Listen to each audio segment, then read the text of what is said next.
All right, Astro Command, protect the show. All my guards here, protect me. No, I don't see you here. Good evening, everybody. This is Encounters, the late night spiritual UFO talk show. We're on at 10:44. It's not even 11 o'clock yet. We're here. Welcome to the Friday night edition of Encounters. Welcome, everybody. Good to have you with us. We're going to have a great show tonight. And we have apple cider, and I still am drinking some sweet tea. Sweet tea and apple cider. April, good to see you.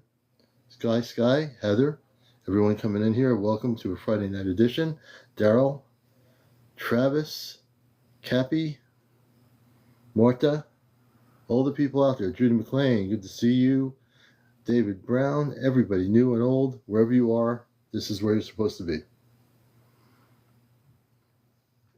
We're excited. It's the end of the week, and it's a good Friday in April. Thank you for the heart. We appreciate it. Thank you so much. Got to make sure we got those goals set up for tonight.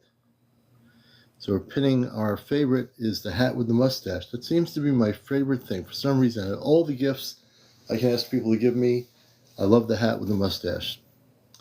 Jason Peterson, welcome to the show. Everybody coming in here, welcome. If you're home from work for the week, if you're working all week, Iceman, welcome to the show. Welcome to the Friday night edition. Hey, Nessa, looking forward to seeing you and your family at the Skywatch coming up in September. And we're going to be amping up information about that for folks in New England. Mary Ellen, thank you for the TGIF. Thank you very much, Mary. We appreciate that so much. And we appreciate everybody here. And it's in my show here, it's really spontaneous. So, everything we do here is spontaneous. I don't have like a script or a teleprompter. I would never ever have a teleprompter anyway. But it's good to have everybody here. And Todd, welcome to our show. Rick, welcome to Encounters. This is the #1 spiritual UFO talk show. If you haven't already known that, hey, Broomhilda, good to see you. I hope you're doing well. Good to see you. And I hope everybody's doing well. Wherever you are, we welcome you all. Kim Mello, Stargirl, everybody out there. Peaceful G, good to see you, Peaceful G. Sweet Violets, hey, Mike Masters, good to see you, brother. Mary Ellen, thank you for the... Oh, man. I just had an electrifying experience in my eyes there for a minute. Mark Allen, good to see you. Everything's going great here. Thank you for the roses, Peaceful. Thank you so much. We appreciate it. All the gifts. We appreciate all the support. We really do. There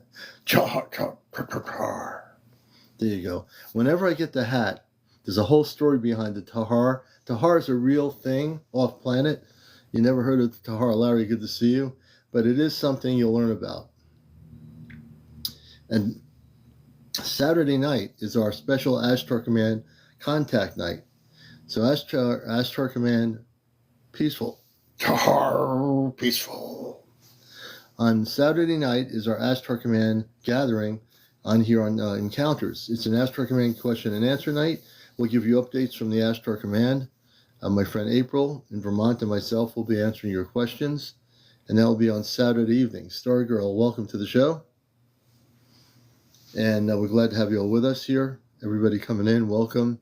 Sending lots of radiant love out to all the brothers and sisters around the world on the top spiritual UFO talk show on social media. Forget YouTube and all those other things. It's right here. And if you're new to this show gets into, hey, King Vavid, hello, King, welcome to the show. Kathy, welcome. And we get into a lot of the spiritual aspects of ufology, which a lot of UFO shows don't do on the internet or on YouTube. They get into nuts and bolts. We don't care about the nuts and bolts. That to me is meaningless stuff. Who cares how they're built? We're here to talk about disclosure, busting the matrix, getting into connections with the star people, the space beings, the non-terrestrial. Lavola, good to see you. I'm more interested in that aspect of ufology than I care about whether a ship is made of metal or not made of metal. Who cares? Really, who cares? I don't. Do you? Do you really care how it's made? I think I'm more interested in finding out people's experiences. The joy of my show is I've had so many people from various experiences, from the abduction to the contactee visitation of positive contact, people having cosmic dreams who've talked about their dreams, which are not really dreams. They actually go off planet. Hey, Giselle, good to see you. I'm very more interested in people. I'm interested in the person's experience. That's why so many people come on my show and do interviews with me, because I want to know your story. I want people to come out of the closet, so to speak. I know right now, even with 136 people, and as it gets bigger tonight, we usually get 200 to 300 people in here. I know that people are having experiences. Now, whether it's a cosmic dream that they're having every night or whether it's a direct physical encounter, I actually sense more people here quietly are having experiences and are not yet ready to talk about it. And that's completely okay. If you're not ready to talk about what's going on, I get it. Hey, Sucker, good to see you. Blessings. I do get it. I understand it. Hey, Toker, Survivor Mom 77, welcome. James Russell. I definitely get it. Hey, frequency is everything. Good to see you. And I know people are trying to get their courage up, because I know some of them saying, I'm not ready to come on yet, but they're getting there. They're going to eventually get the courage up to talk about their visitations. And I want them to feel comfortable when they come on the show to talk about it too. Loretta 2469, welcome to the show. Biz, hey Biz Jojo. Pat Russo. Everybody and anybody out there, peaceful. Let's see here. I should probably invite a few folks here. It would be good of me to do that, because that's what we do here, So we're going to invite some people here on my list. We'll see who comes out there. I invited 10. Hey, Tuntan. Hey, David. Welcome to our show, David. Paula Marie. Hey, Paula Marie. Canary Sounds. I think Tragetta. Hey, darling Jojo. I did not see the UFO over the city. I'm still trying to see the link. If someone has a link for that, I will check it out. I've never been taken. Well, that's good. Well, as long as you're not abducted, Biz, that's a good thing. If you ever have a contactee positive experience, that will be a good thing.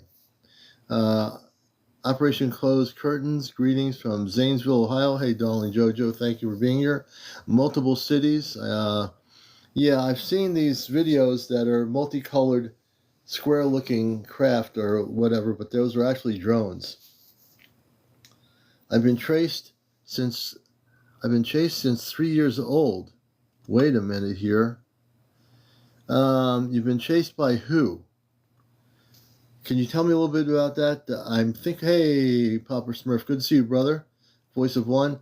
Can you tell me a little bit? I'm really thinking there's a story here. Canary Sounds, who have you been chased by for 3 years, since 3 years old? That's a long time. Who have you been chased by? I think we got ourselves a story here. Who have you been chased by? See, this is what happens on my show. I tune in to comments, and there's always someone that has something that's going on. Always. Who have you been chased by? Can you tell me? In astral, they chase me. Who chases you in astral?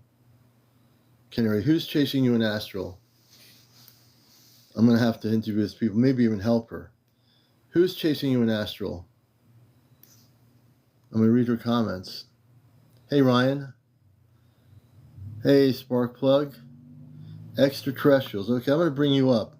You have to be over 18. I'm sure you are. No paranormal discussion. No smoking, no vaping, no drinking, no drugs, no kids on the show, and over 18. I'm going to bring you up as my first guest. All right? And we got plenty of lighting this time. I got smart. Hey. Good evening. Hey, Canary. How you doing? How are you? Hi to the panel. I'm glad to have you with us on our show. I don't know if you watched my show before. This is the #1 spiritual UFO talk show on social media. And so I'm very interested in your story. I think our audience would be interested. And I also am a contactee. I work with the Ashtar Command, which is a positive space people. So I'm involved in a lot of stuff in the cosmic realm. And I want to hear your story. Can you tell us you said at 3 years old, you're being chased by extraterrestrials. Can you explain what you mean by that?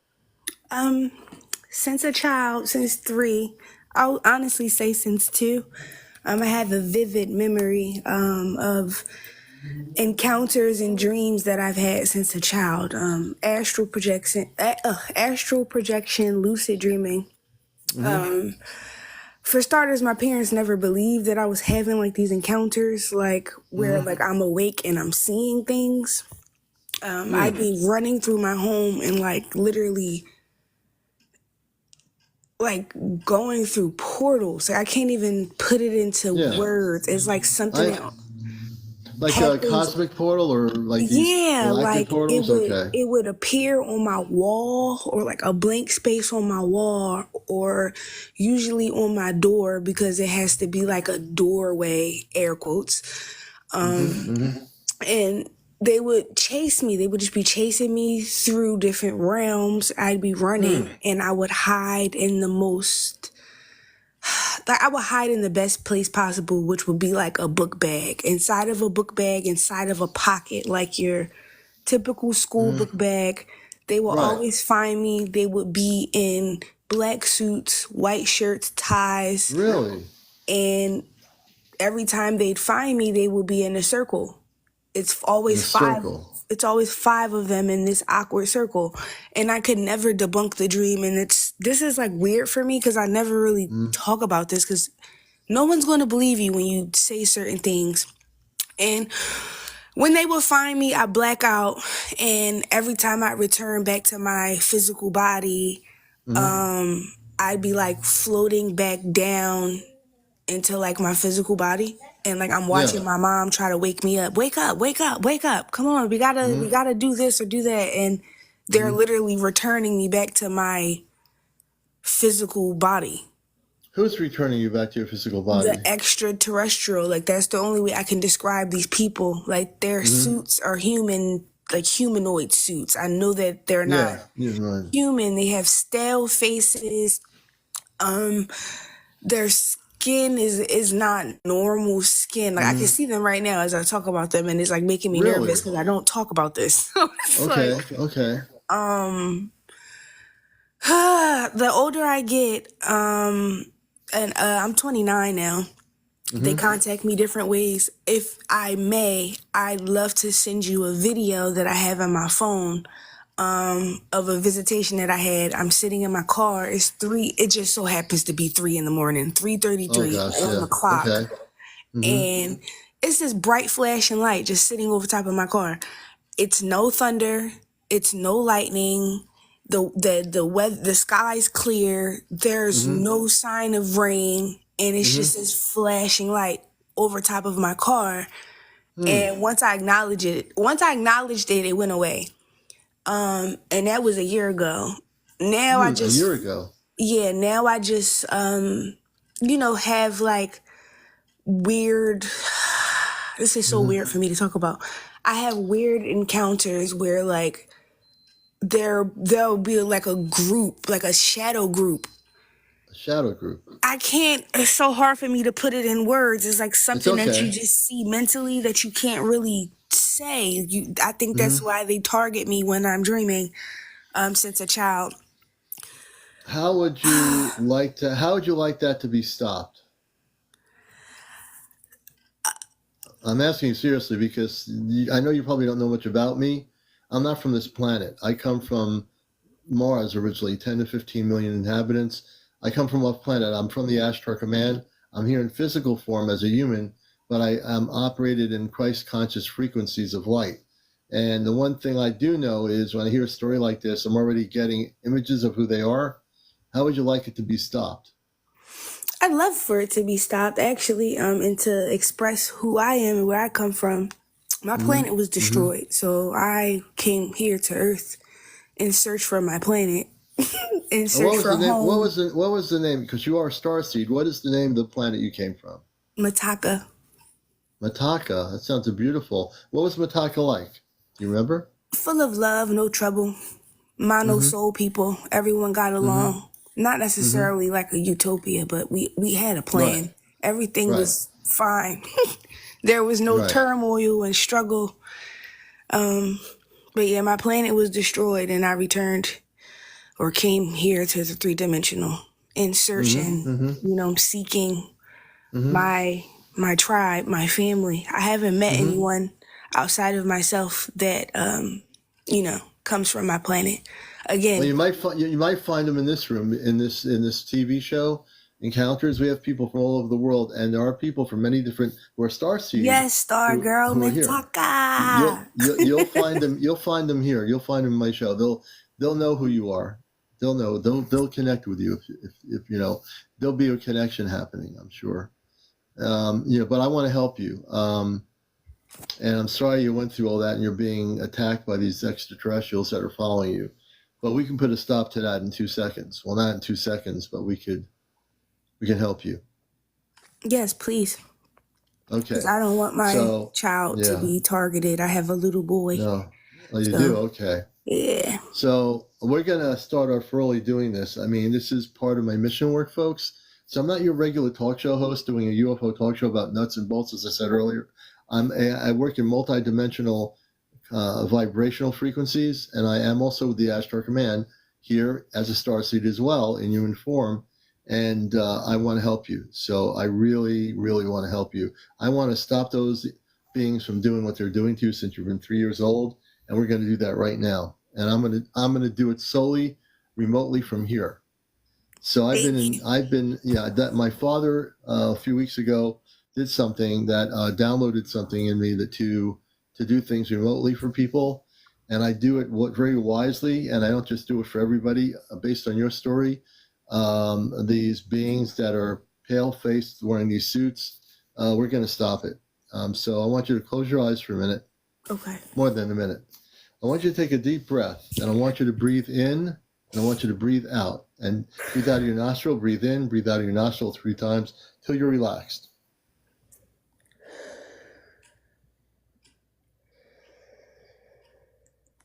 And folks, we're going to help her. Those that are watching this who have never seen me do this, this is being recorded. Everything I do is documented. What I'm going to do with her is going to be documented. And all my shows are on my YouTube channel, Astro Command Spaceship News. This will be documented as well. So you might want to hang around and see what I do here. Because what I'm doing is real. When you feel relaxed, let me know, please. Clear your mind. Turn off your brain.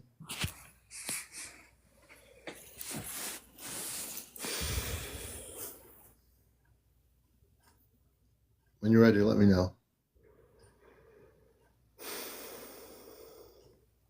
I'm ready. Okay. Everyone see my hand here. This is my hand. It looks like just any other hand that you would see. But I said I'm activated. I work through both my hands here. I've been activated with certain abilities, and I do it through my hand, the palm of my hand, with the people I work with. I'm going to do this with you. I'm putting my hand over your head. I see your head in the picture, so I use that as my framework. I'm going to put my both hands up as if I have both hands over your head. Relax.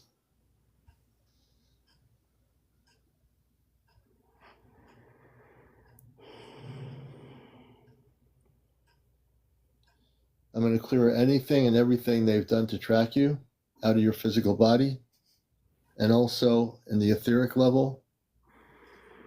In a few minutes, you'll be feeling some energy coming through, like around your body. What I'm doing now, folks, is I'm actually scanning her body to make sure there's nothing that has been implanted in her. And we're also doing a clearing.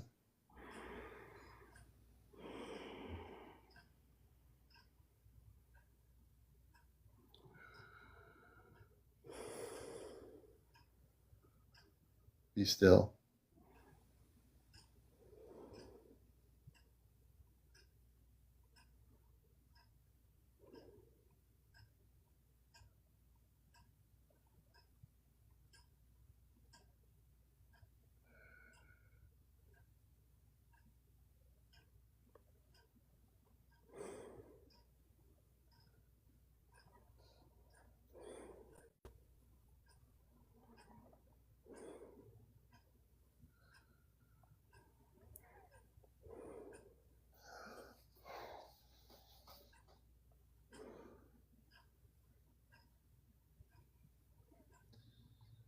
I, CmdrAleon of the Ashtar Command,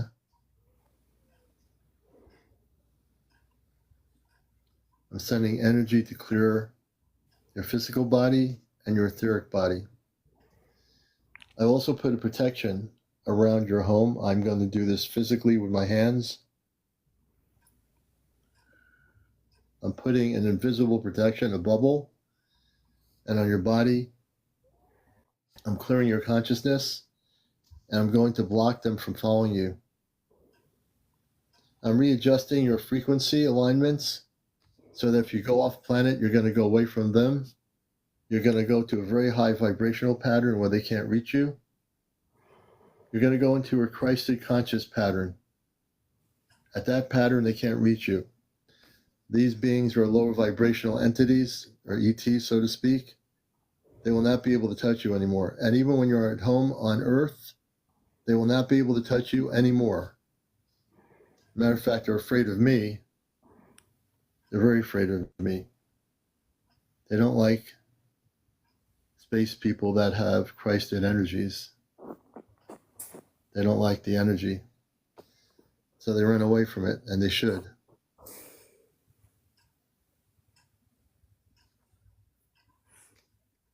And as I communicate with them just for a moment, I'm telling them to leave you alone.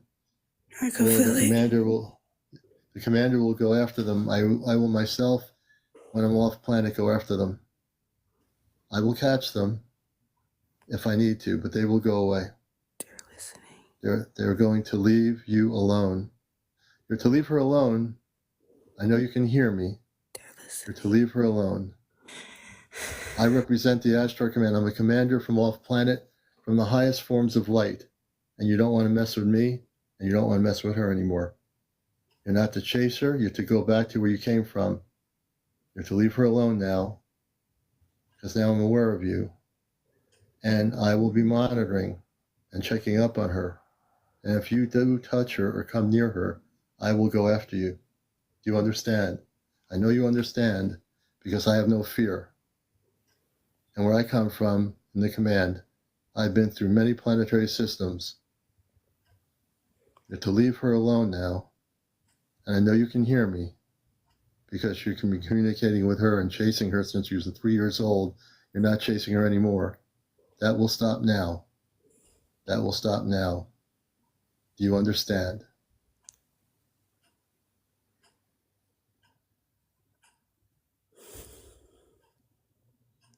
I'm sending a beam of light through your body, a beam of light. It's an invisible beam, a very high energy beam. And if they're in your consciousness, I'm going to send that beam right through your consciousness to where they are. They better get running right now if they know it's good for them. That beam is going to send them way, way away. They can leave voluntarily, or this beam of light is going to quarantine them that I'm sending to them from my palm of my hand. If no one believes I can do this, I am doing this right now. I'm in full activation mode. I'm in Ashtar Command mode, not talk show host mode. Ashtar Command mode. Ashtar Command mode. How are you feeling? I can feel it. They're afraid of the energy. It's in my neck. It's in your neck? It's in my neck. It's in my neck. You're feeling the energy in your neck? My neck has been hurting. Mm-hmm. And it's like the base of my neck on the left side. Mm-hmm. It's like the pain is going away. Yes. I've been having weird dreams. Mm-hmm. Well, they were controlling you. They're not going to control you anymore. We're going to put a beam of energy in the neck area and take care of that. We're giving that back up to the Creator. I feel it. We're taking the pain away from you, giving it back up to the Creator. We're going to give it up to the Creator right now. No more pain for you. No more pain, but only joy. Only joy and light. Only joy and light. Only joy and light. Only joy and light.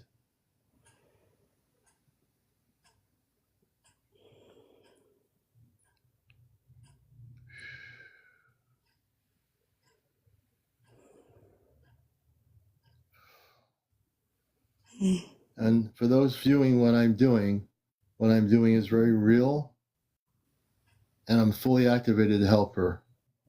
That's what I do. That's part of my mission work here, to help others.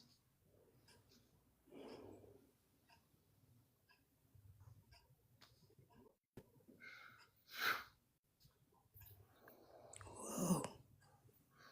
I'm working on that neck area right now. Feel it. There'll be no more pain when we're done. You'll have no more pain. They will not control you anymore. You'll be free. You're going to be completely free of them. I'm making sure of that right now.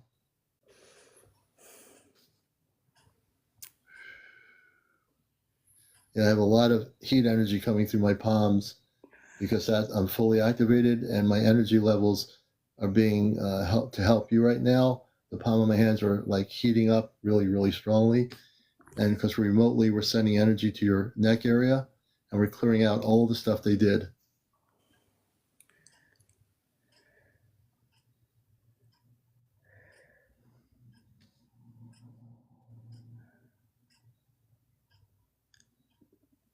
I am a Christed being of light. I'm a CmdrAleon from the Ashtar Galactic Command. I am working in Ashtar mode right now for folks that are watching this show.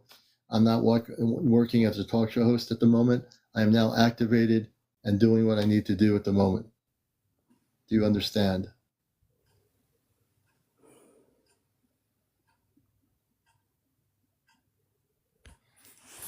Wow.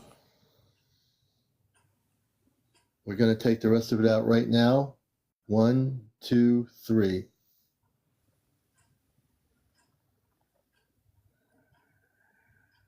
Yes, I am with the Ashtar Command. The Council of the Ashtar Command oversees all of the Ashtar Command. I am working within the Council is a separate body within the command. I came here to Earth as a child and I am fully activated.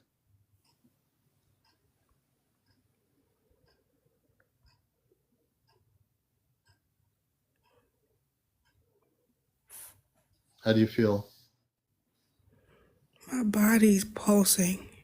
Yeah, I've cleared out most of everything that they did to you, and I think they're going to go away. I don't think you were sensitive to them being there. How is it now? Do you see them?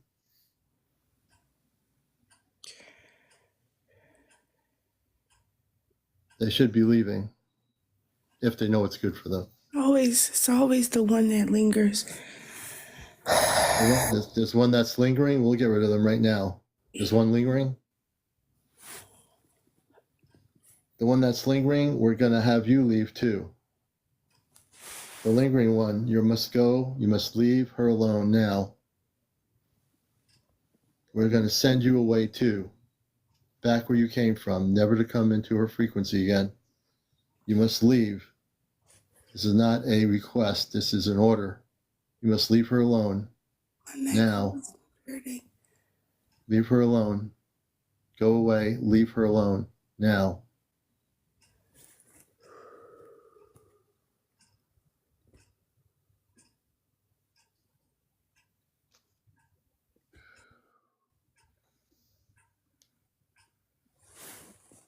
I'm working on both the front and on the sides of your neck. I'm just doing some final adjustments.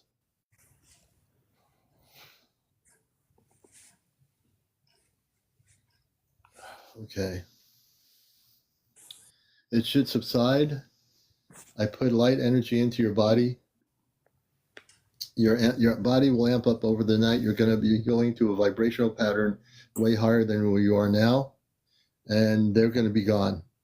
I'm also putting remotely. I'm putting a bubble around your body, a invisible energy of light around you that will protect you always. Do you understand? Thank you.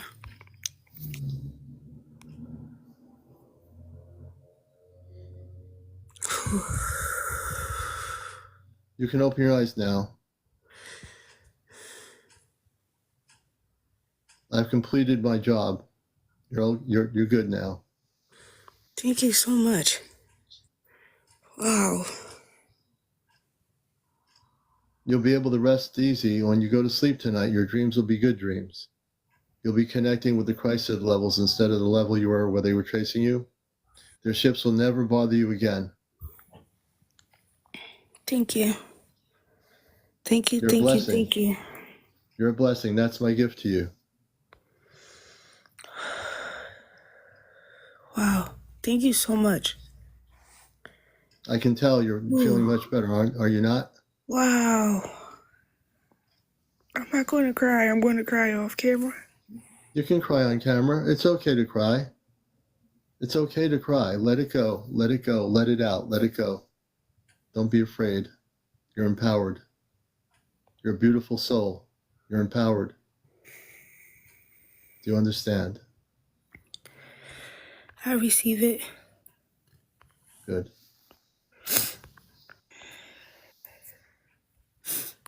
Thank you. You're welcome.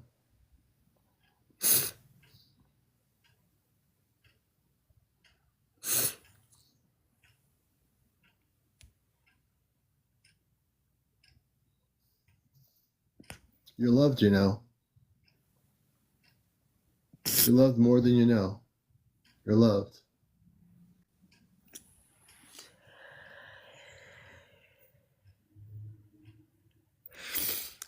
Oh, wow. I feel so light. You'll never have any interference again. I've taken away the problem. Hey, Johnny, good to see you, brother. You'll be protected. The protection I put around you is permanent. They will never bother you again. They're gone now. The beings that were bothering you since you were 3 years old no longer will be there. I've taken care of it.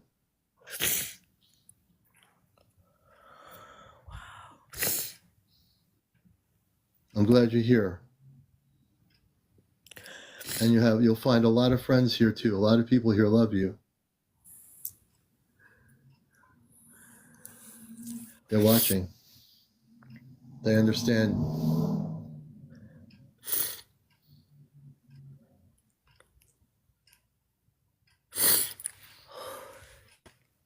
Oh, thank All you right, so sister. much. You're very welcome, Canary. I'm following you now. I want you to keep in touch with me here on the show. If you ever need any help, you let me know. We'll be there for you. Thank you, thank you, thank you. You're welcome. And remember, I want you to say one thing. This is really important. Oh, I didn't get to tell her that, but I know she can hear me. Just say to yourself, Canary, that I am a Christed being of light.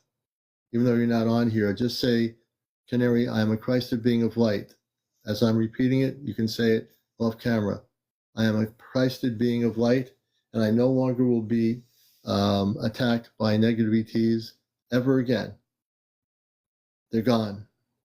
Yes, I'm a Christed being of light, and you are. And that's who you are.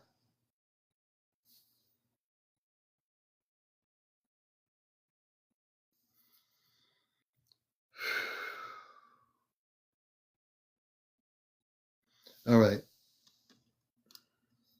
So thank you, Canary Soul. I appreciate your roses.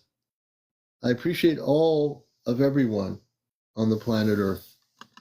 My name is CmdrAleon. If you were just watching this, you now know there's a lot more to me than just a human form.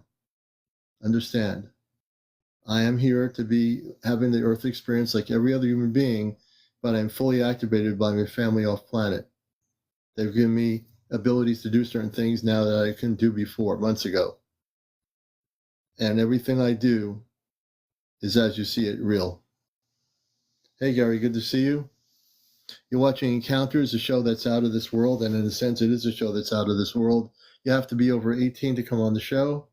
No kids on this show, no cursing, no vaping, no smoking, no drunks, no drinking, no paranormal discussion. Hey, Jordan Bell, thank you, brother.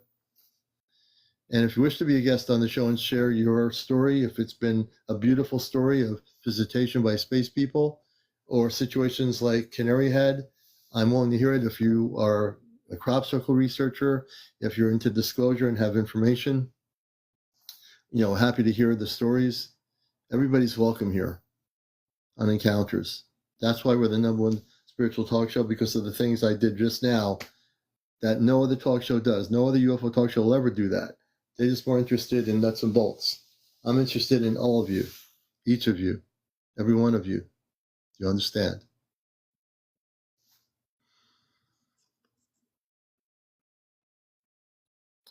Angelic Messenger. I like that name. I'm going to bring them up. Angelic. I like that name. Hey, Messenger. Great name. Welcome to the show. how are you doing tonight? We're doing well. And where are you located? I am in Illinois. Oh, great. Good to have you with us. And welcome to the show. Tell us a little bit about your story and what you'd like to share with our audience here tonight. So I guess I don't even know where to start as far as my story. I guess I can kind of start with stating that it was beautiful getting to witness what just occurred with the previous guest that was on. I personally have been, I guess, following Bashar, if you're familiar with that individual. Oh, Darlanka? Yeah. I have a lot of respect for Darlanka. He's been around since before there was social media. He's been around doing that for years. And I don't even consider him a channel. I think he's a direct communicator with the Asasani. Yeah, it's been him that's kind of introduced me to this whole new perspective on, I guess, spirituality. Because I guess to jump into my story a little bit, I was kind of atheist my entire life up until about the age of 23 years old, where I started to get into software engineering, and I kind of had the epiphany that nothing ever produces something. And it put me on this whole journey of navigating all the different religions, and finally being able to resonate with the figure of Christ. And after that, that's where I kind of discovered Bashar Anka, and I resonated a lot with his teachings. I'm a very, I guess, analytical, critical person that's very careful on trying to understand what's in front of me. I guess a question I do have, I have witnessed, I would say I had one UFO encounter that was at a very great distance from me, but I've never had, like, I guess, any direct personal experiences with UFOs. And it's something I'm very interested in, and wondering if I do have a other family out there. Well, I would say that, yeah, I would say you do. The thing is, I think your question is, how do I connect with my galactic family, correct? Yeah, I guess in a more tangible way, because I do believe I channel in the aspect of receiving information in ways of downloads when I ask questions. But I guess if there's anything to be able to more tangibly interact with them beyond just, I guess, the channeling. Yeah. So the way to connect with your cosmic family is usually, I tell people, do 20 or 30 minutes of meditation a day. And you don't necessarily want to channel anything. You want to have direct communications telepathically with that family. So one of the things I teach in my workshops is when people have be it a mountain or a lake or wherever they are, a beach that's empty, sit there and say to yourself, I'm a Christed being of light. I want to make contact with my star family in the universe, wherever you are. And I'm only interested in receiving telepathic communications from my Christed space family. And if you put it in very specific words, it might not happen right away. And many times it might not happen right away at all. But eventually, if you practice that on a daily basis, listen for the message coming back in your mind from your space family. They're out there. And, mind-to-mind communications has no blockage. It's all telepathic communications. So if you do that route for 20 or 30 minutes a day at your leisure, I think eventually you will connect with your star family. Okay, I guess, yeah, I just needed to receive reconfirmation on that I got to continue to be patient, because I definitely have been meditating for quite some time, for at least 15 minutes a day. So thank you for that. And you know what? And patience is like the key thing when it comes to contact. Patience, human beings have a tendency to want things like happening right away, but it doesn't always work that way. The more patience you have and more relaxation in your body and your consciousness, things tend to flow a lot more easier than it does when you're not patient. So patience is a virtue, as the old saying goes, but it really is true. If we practice patience, we can eventually connect with our star family. Yeah, definitely. Thank you. Okay. I appreciate that. I appreciate your time. Yeah, how'd you get the name Angelic Messenger? I have to believe that you had some angelic encounters. Um, so I guess this is rewinding back about 4 years where I was really heavy into, I guess, recognizing that this world is created from a more, I guess, scientific perspective after I've studied everything. And Yeah.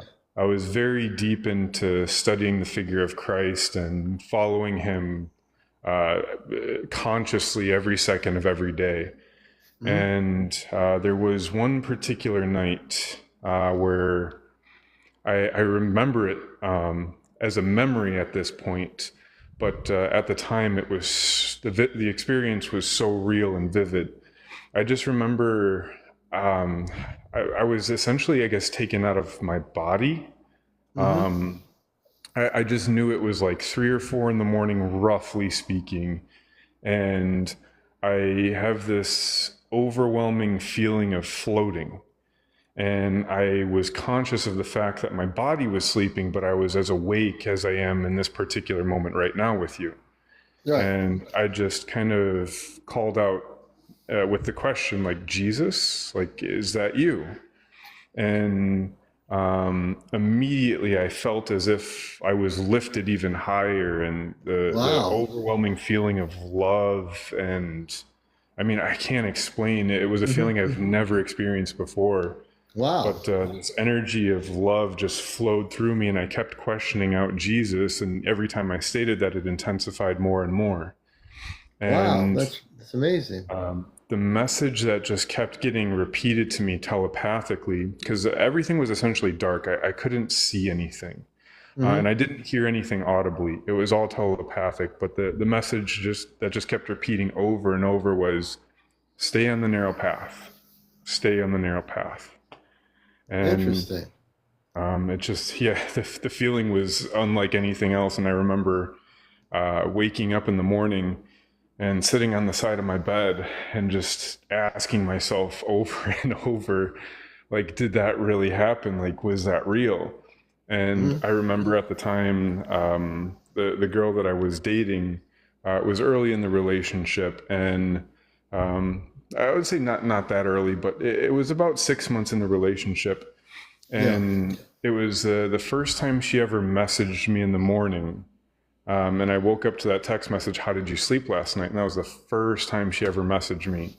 And it just hit me like that feeling again. It just overwhelmed me. So Wow. it was like a reconfirmation of like, that was real, what you just experienced.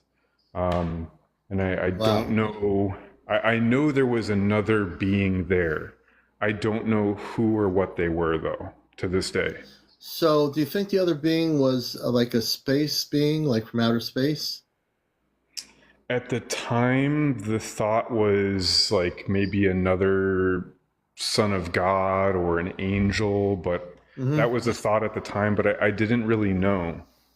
Yeah. I can't really tell you, but it sounds to me like now, maybe you don't know this, but Jesus has been on a spaceship with a friend of mine a couple of times. He's on the council of the Ashtar Command. He tends to wear very relaxed clothing. He has a sense of humor. He can be serious. He's a very if you were to see him walking around, in the country or in a hip little village like Woodstock, New York, or whatever, he'd seem like a pretty hip kind of person. But he has long hair and very, very beautiful energy, and he's on the council of the command. Yeah, and as far as the humor, that's definitely what resonated with me as I go through the scriptures of Matthew, Mark, Luke, and John, and the accounts of him being here on this planet. I mean, just it's a very unique, interesting humor that's depicted in the gospel. Yeah, gotcha. Yeah. Interesting. But I just wanted to understand more of your angelic messenger name, and you really beautifully expressed just how that name came about just by your experience. I really appreciate it, man. It's been great having you on here. yeah, I guess more to the name really quickly is I learned that I believe that my part of my purpose here is to be able to share words that generate better perspective so as to help better guide people with everything that I've been through and all the things that I've personally struggled with. Oh, good. So I guess, Well, you know, from your struggles, you're able to help people because now you've been through it. And if they're going through it now, you say, well, I can help that person in the light. I can really kind of help that person. And I think you will. That's part of your mission. yeah. I guess can I ask you how did you come to this point where you're at? Is there a particular story that Oh, God, I have so you many have? stories you won't believe it. I'm like a cosmic book, but I'll respond to one of them going back to my childhood in the 60s when I was growing up as a kid in Long Island in a cul-de-sac. My parents were downstairs, and I felt this urge to go upstairs. I was saying, why do I want to go upstairs? So I went upstairs on the second floor of the two-story house. Well, it's 3 levels. The second level had a front living room, and then there was a dining room and a kitchen. Second level, third level, the beds. So I go to my brother's room, open the wooden blinds, and there's a spaceship, flying saucer type craft, hovering above just really low above the cul-de-sac, and it has a radiant light around it. And I see men and women in space uniforms that are human, and they're telepathic. And I'm sitting there looking at them like I'm in a fog, and they're talking to me through consciousness, and they're saying, we're here to remind you, you're not from Earth, that you're from where we're from, you're from space. And I was like, oh, wow, I didn't know that. And then I went downstairs to get my parents and my brother up. They said, oh, we'd come up. I was excited. They wouldn't come up. They never came up. And then I went back in the room again, my brother's room, and I looked at them again. And I was just really happy to see them. And I just knew that ever since that time when I was a kid, at first I thought maybe I was just dreaming it, for a few nights. But I knew it was real, but I knew it was so real that it wasn't a dream. And I ended up remembering this thing ever since I was a kid. As an adult now, I can tell that story 10 times over. I know the way the ship looked. I know how the people looked. I know they had light blue spacesuits on. They even had some of their kids on the ship that were looking at me. They were all looking at me with a great deal of passion and love. It was the most beautiful experience I ever had when I was a kid. And I never forgot that experience. And now, to tell you a little bit more about my story, there's a group of 5 of us who met through TikTok. That's another whole story. There can be a major motion picture made out of it someday. But 5 of us met here. One of them through interviewing. I've interviewed a couple of the people, actually all of them, but I didn't know they were all in the region. One's in Long Island, one's in New Jersey. My other friend's in Connecticut, and one's in Vermont. My friend in Vermont has been going off planet over 50 plus times. I can't even keep count anymore. And we met our parents on the spaceship. Her parents are on the spaceship. My parents are on the spaceship. The other ones have family members on the spaceship. And we all met together through TikTok, through my show.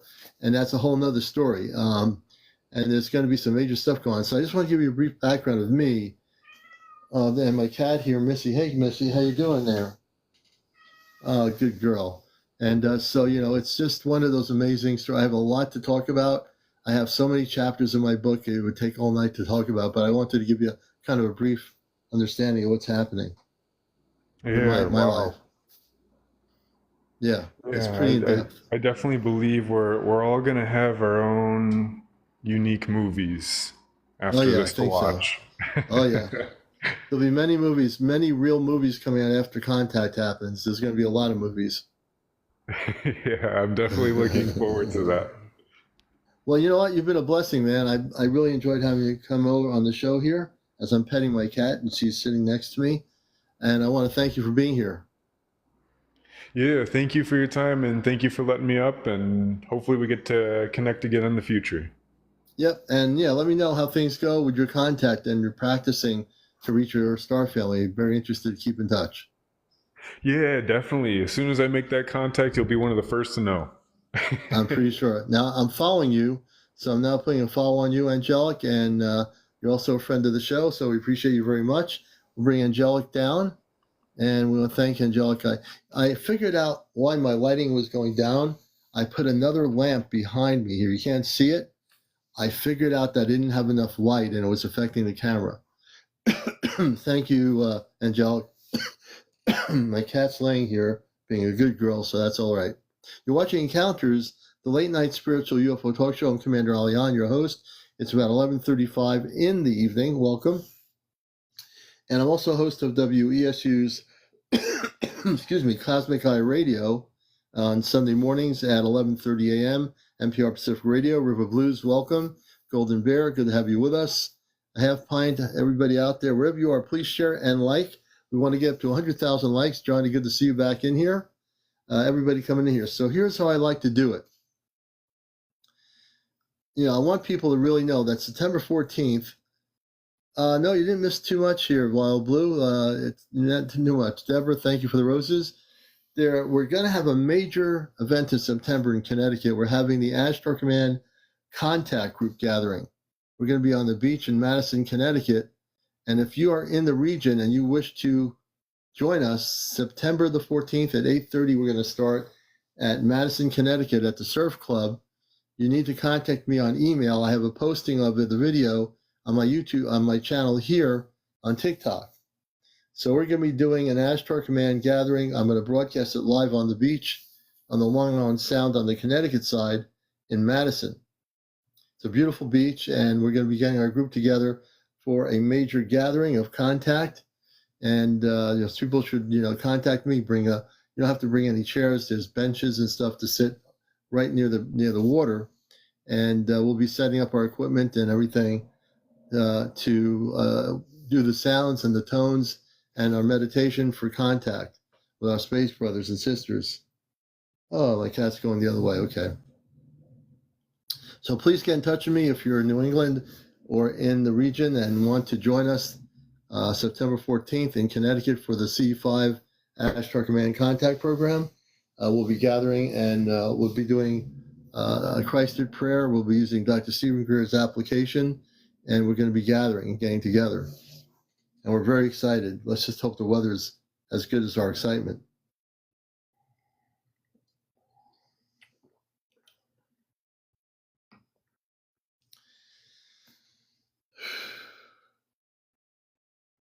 And with this whole thing, there's people that are talking about UFO sightings around the country or around the world, and I'm wondering what they're talking about. And if people have been having encounters, if you've been seeing or documenting spaceship activity wherever you are, let's talk about that. Let's talk about when it's happening, where it's happening. If you're with the government, if you're a person that has top security clearance, we'd like to hear your story. You can come on here and share your story if you're bold enough to do it. We want to hear that story as well. If you're having visitations with space people, we want to hear your story. Meaning if you're willing to come out of the closet and say, Commander, I've been having encounters. I didn't know whether to talk about it or not, but I know I can trust you if I talk about it on your show, and you can, because I'm a contactee. I've had experience. So you can talk about your contactee experience on the show, and nobody's going to bite you. They'll listen to your story. If anything, it will help other people feel more confident in themselves to share what they're going through, right? And that's really the important thing.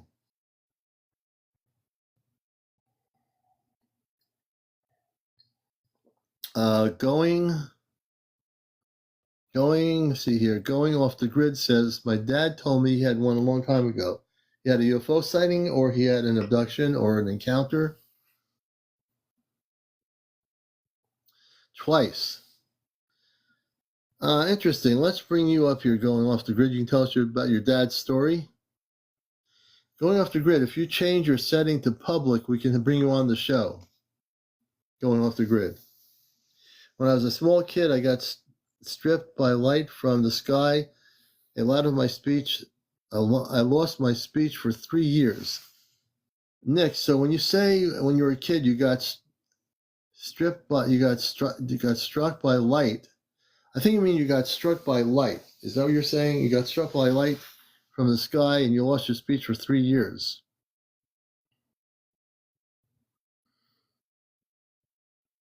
I'm curious. Nick, where was the light coming? I know the light was coming from the sky. Was it coming from a spaceship? Where was the light coming from? Interesting.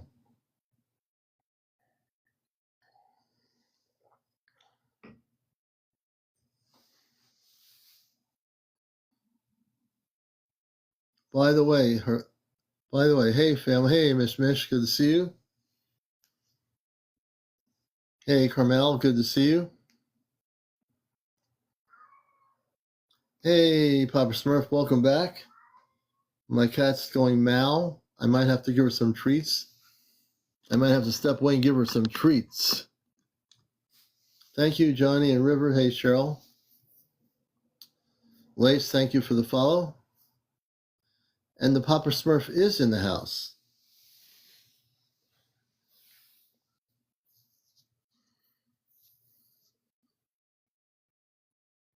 I don't remember. I forgot everything. Erased everything out of my mind. Okay. That happens. If you don't remember everything, that happens. No, love my wife 54. I don't get abducted. I came from off planet. Hey, Lisa Love. I actually am with the Ashtar Command, which is the opposite of those that abduct people. I work with the spiritual space people of light. I come from Mars originally. I came from there where there were 10 to 15 million inhabitants. And then I came to Earth as a starseed, and there's a whole lot of story here. And I'm also with the Ashtar Command, which is the space people that are of light, the Christed beings of light. They're men and women from other planetary systems, and that's where I come from. Welcome, Chris, to the show, user 623. Sedona, welcome, Sedona. Gia's Divine, I like that name. Belinda Jackie, hey, Belinda. Core G, thank you for the share. Judy Bop. Yes, and I've never been to Sedona, but I do also love all the things I hear about it. We like the Guardians of the Galaxy, yes. Karen Morgan, welcome to the show, Karen.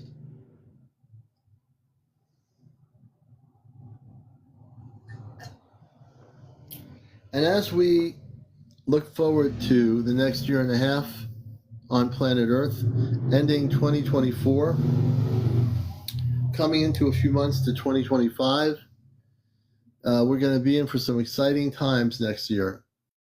Really some exciting times.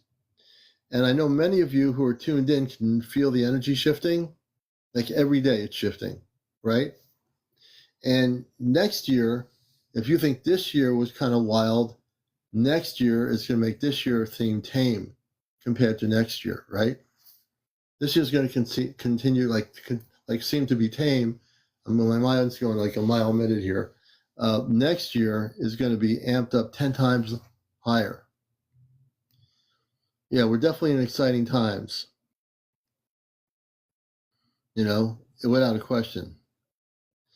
And you really haven't seen anything yet. What you've seen this year is only like a tiny portion, a fraction of what's going to happen in 2025. I already know what's going to happen next year. Tar, Jackie. You know, I already know what's going to happen. Johnny knows what's going to happen. He's one of the 5 in our group that's going off planet. We know what's going to happen. No, not war. That's not what we're talking about. What's going to happen in 2025 has nothing to do with conflict. But we know what's going to happen. Nothing to do with war. It has to do with the amping up of spaceships of light coming to Earth. It has to do with an increased level of consciousness that is of a higher vibrational pattern coming to Earth. Not only is the energy going to be influxed into a higher state, but the space people are coming. They're already here. And Jesus Christ Superstar, the space people are coming, Jesus Christ Superstar. That was a good movie, by the way. The space people. No. You didn't meet these people. I don't know what level you're on, man. You must have went the wrong direction. You must have went down the dark street of nowhere land. But Jesus Christ Superstar, I got to tell you, the space people are coming. The good people. These are star people. These are Christed beings of light from all the Christed planets in the universe. You're going to love them, Jesus Christ Superstar.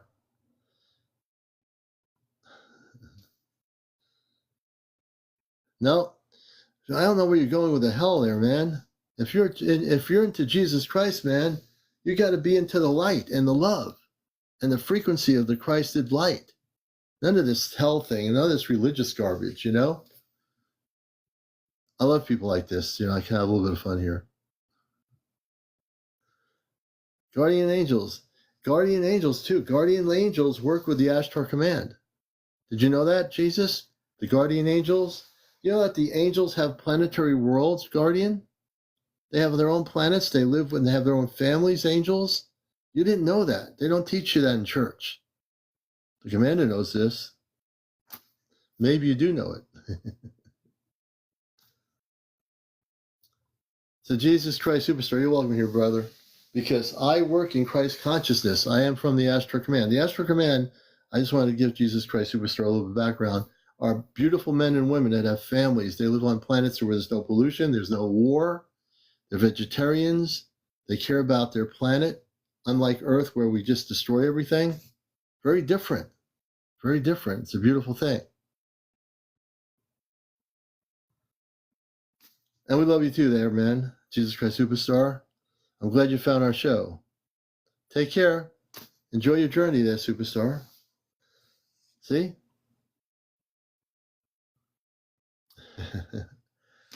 I kind of think I turned that person around in 2 seconds. Thank you, Jesus Christ.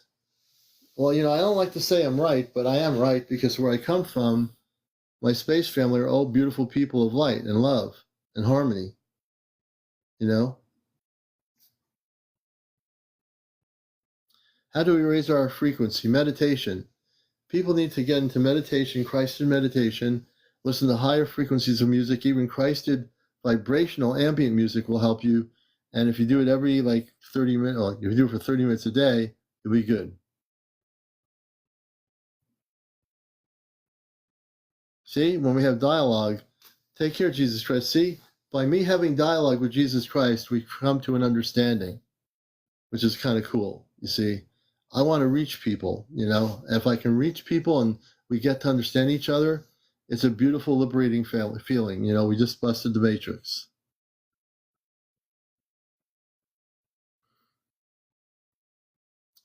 Yeah, no, I'm actually beyond being Jewish. It doesn't matter. I can be Catholic, Jewish, Hindu.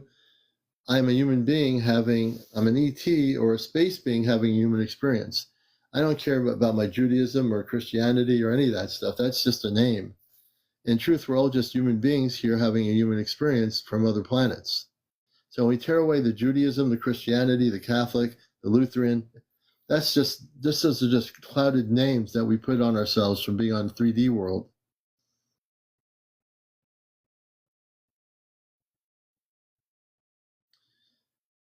Hey, Craig. Let's see here. I'm just reading comments.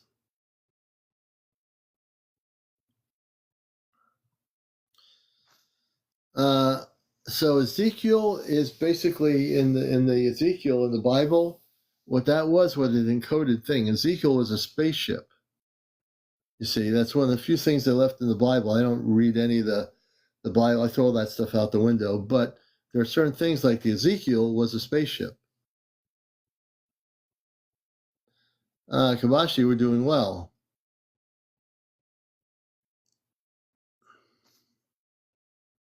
No, I don't follow any religion, Beauty. I don't follow any religion. I'm here to bust religion. I'm here to bust the matrix of religion. But when I use the word Christ, I don't use it in a 3D concept. I work in Christ consciousness, so it has nothing to do with being in a religion. It has to do with cosmic consciousness. Christ consciousness equals cosmic consciousness. So all the space beings operate in a Christed frequency of cosmic consciousness. Not to confuse you. I have no religion. The only religion I have is the religion of love. And love is a religion that everybody can have, because you don't have to go anywhere to find it. You have to just live it, be it, just be it. No, I have not read the book of Enoch. Yeah, Mona Lisa, cosmic consciousness is the way to go. I also use the word Christed cosmic consciousness, which is what Christ consciousness is. It's a cosmic consciousness. This was exactly.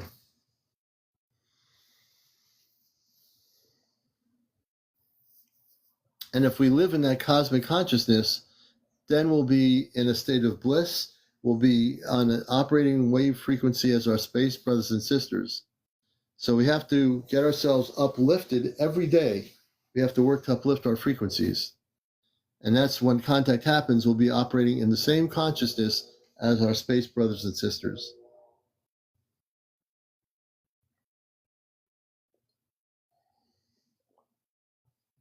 Why do we see craft? If you see spaceships, it's because everything's changing. If you're saying, Mona Lisa, you're seeing spaceships, what you call non-terrestrial craft, it's because our vibrational pattern of the Earth is way higher, and therefore the ships can be uncloaked, and you can start seeing spaceships now. And a matter of fact, you'll be seeing more spaceships that are not of our Earth. These are ships that are not reverse engineered ships. Crazy Woman, thank you. These ships are coming from all over the universe. There'll be a point when our whole sky is going to be filled up and lit up with spaceships throughout the multiverse. Tar Karen. They'll be lit up with spaceships throughout the universe. And these are our space brothers and our sisters that are coming from far, far away to come here. It is exciting. I hope everybody gets excited. And if you're not excited, then you need to talk to me or listen to what I'm saying, because you will be excited. Tomorrow night when we have our Ashtar Command Q&A night, April, myself, and others who are in our 5 group, you're going to be excited to know what's really going on. If you're excited now, you're going to be complete. If you're not excited about contact, then I'm going to have to hit you over the head with some ice cream or something. Whipped cream, ice cream, grapes, strawberries.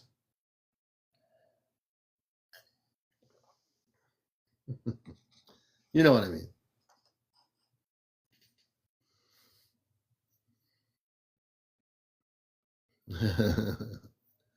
Stephanie, thank you for the roses. I appreciate you. The commander has a sense of humor. But also, I'm very committed to the mission of the show and the beautiful people out here that I interview live here, helping people. That's part of our mission work. And that's what I'm here to do. That's what we're here to do. Thank you, Karen. I've always had a sense of humor. I think that's what keeps me able to look at the world differently. Katrina, thank you. Yeah, the Allies of Humanity, I've heard of them, but I don't really follow anything they do. A Crazy Woman says, so do they assist us if those implants are in our heads like those? If you have an implant in your head, I will help you get rid of it. If anyone, and again, I'm going to do this very carefully, though. When people say if someone has an implant, and I've had people with implants on my show, I can now work with you to get rid of the implants. We can get rid of the implants and they'll be gone. You'll never have implants in your body again. That's one of the things I'm able to do. And Jay say, I'm very excited. Wish I could make contact with them now. Would love to hear more of your story. Okay, Ann. So my story here, Suka, thank you. My story is here for those that are watching the show here, and I do have a story to tell, many stories, is that I am just so committed. When I was a kid growing up, seeing all these spaceships, when I lived in Long Island, I saw bell-shaped spaceships, all kinds of stuff, and ships up here that are 2 football fields in length. I've seen those twice. And the one thing I'm so excited about is the fact that we are now able to see the future of our planet, the future of the universe. And that creative thank you. And the future of the universe is very bright. The future of our planet is very bright. And there's nothing that cannot be done. If someone says, no, you can't do it, don't say that to me, because you're telling me I can't do it. I will do it. I always will do what someone says I can't do. If you tell me I can't grow a watermelon that's 20 pounds in Connecticut, I will prove you wrong and do it. And I did. Someone once told me I couldn't do it. I said, don't tell me I can't do it. I will prove you wrong.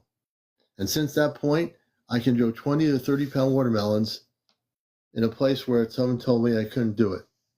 What I'm saying is that what I do is real. When I help people and people have witnessed it, everything's documented, I can use the palm of my hand and activate myself to help people remotely wherever they are, and I can do it. That's part of my story. And the people that have watched me for a long time know that I'm able to do what I say I'm going to do.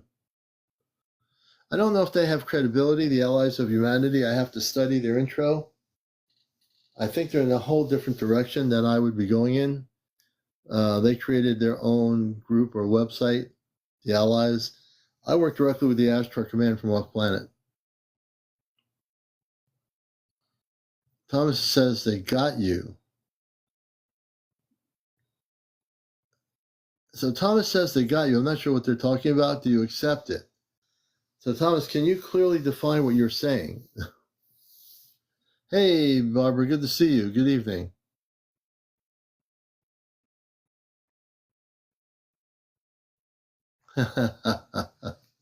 Hey, Barbara.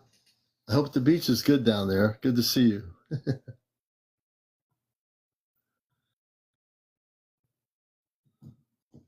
Uh-oh. What's going on? My cat's going nutty. Cat's going nutty. Don't go nutty, cat. It's after midnight, almost after midnight. You need to calm down. I'm talking to my cat, Missy. She's starting to go crazy. Belinda Jackie, yes. Matter of fact, Belinda Jackie, I'm going to do some random things here. I'm going to bring Belinda Jackie up on the show. That's what I do. I'm very spontaneous. So Belinda Jackie, welcome to Encounters. If you want to come up, I'll answer your question. Don't be shy. Belinda Jackie. Let's see if she'll come up. Oh, you're welcome, Mona Lisa. Belinda Jackie, come on up on the show. To Encounters, we'll answer your question, you know. Dakota says, hi, I hope you are my cousin. Hey, Dakota. Happy weekend to you, Marlene. Oh, you and your daughter, okay. Well, give me your question, and I'll try to answer your question. I'm a silent watcher. Oh, don't be a silent watcher. Be an active participant. But you can be a silent watcher if you want to. Why get rid of what? Thomas, I don't even know what we're talking about in terms of what you're asking or what you're saying. Thank you, Karen Morgan. We appreciate it. You know, the beautiful thing about life is, and I go through the human experience just like anybody else. You wouldn't think so, but I go through my daily stuff like everybody else during the day, have my lunch, deal with people that are crazy drivers on the road. I deal with all of that, you know, because I am having a human experience, right? I'm supposed to go through it. But at the end of the day, when I'm not in that experience, I can switch it off and go back into my cosmic experience, my cosmic being, my cosmic self. So when I do my show, when I do my radio show, I'm totally engulfed in my higher vibrational patterns of consciousness automatically. right? Let me see what we got here. And we have, oh, yes, let's bring you up. I thought I was bringing you up. I don't know what just happened. Jay Bear, thank you for the heart. Whoops. Try it again. I did have somebody in the guest request. Come on back. Hey, CmdrAleon Palladian. Good to see you. Thank you for the TikTok gift. I appreciate it. See?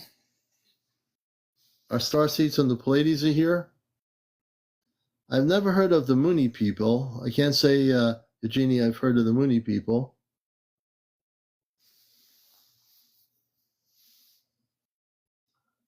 Who else? And, if you have a story to tell and you want to share some stuff with me, you can certainly do that. But one of the things that we are going to see happen is the falling down of Earth-based governments.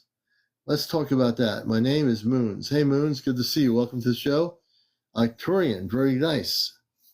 So we're going to see the falling down eventually of. Oh, thank you, Sexy. Thank you so much. I now haven't had a Galaxy, Sexy Sasquatch. I'm so happy about that. I love galaxies. Thank you. We're going to see the falling down on Earth, brothers and sisters, of what you call governing. All the Earth-based religions are going to fall apart. Not right away. All that stuff's going to fall apart once contact happens. There's going to be this trickling down organically of things breaking apart. All right? And I really can't wait till that happens. I mean, I look forward to the crumbling of 3D world. Because it's going to crumble down into like an organic nothing. Right? Are we near? We're very near. We're getting very close to this transformational period. We're in this transformational period.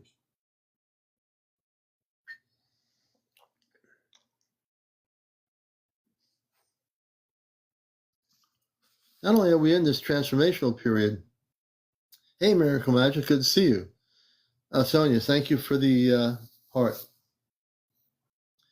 We are in such a beautiful position, if you look at it from a positive standpoint, with all the garbage going around on the planet right now.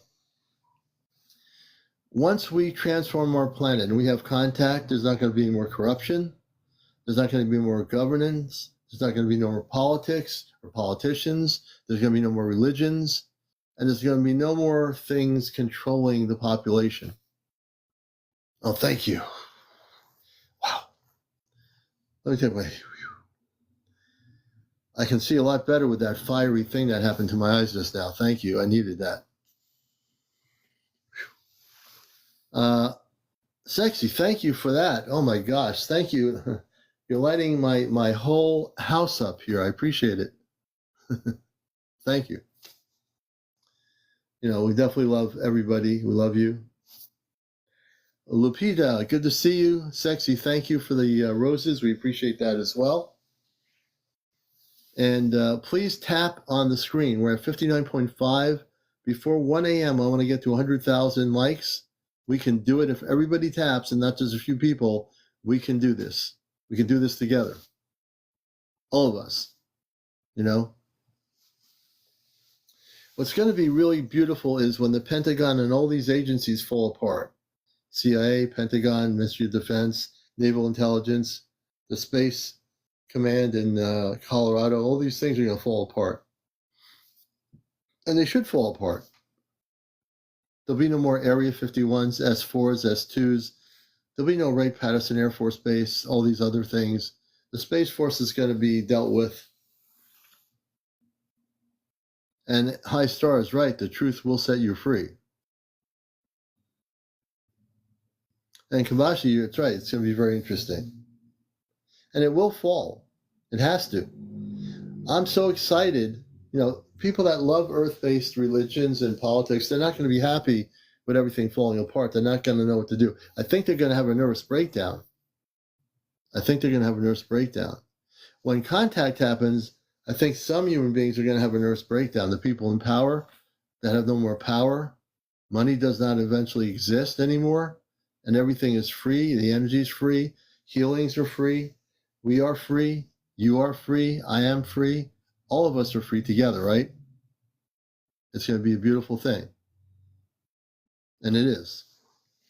No matter what is happening on TV, remember, it's the same old garbage every day, every night. The news is the same thing every day, every night. Who cares on earth who is becoming the leader of the Democratic National Committee for president? Who cares? Only people that are stuck in the 3D world care about that. You know, it doesn't matter. It's meaningless. It's an illusion. It's to keep people trapped in the 3D confine. And eventually, all of that's going to fall apart. And I can't wait till every political party falls apart. All these politicians have nothing to do except realize that they don't have any power anymore. They don't. And when the space people come, they're coming not with power, but with love. Understand what I just said? When our space brothers and sisters come to our planet to make contact, they're coming with love and light, no power. They have no need for power. They do have no any want for power over anybody. They're coming because we are connected as a cosmic family. That's what it is. We're all part of that. All of you. Every one of you. Even if you're not sure what it is, you're all part of it. That's why you're here. That's why you're watching the show. Because we are all together coming together.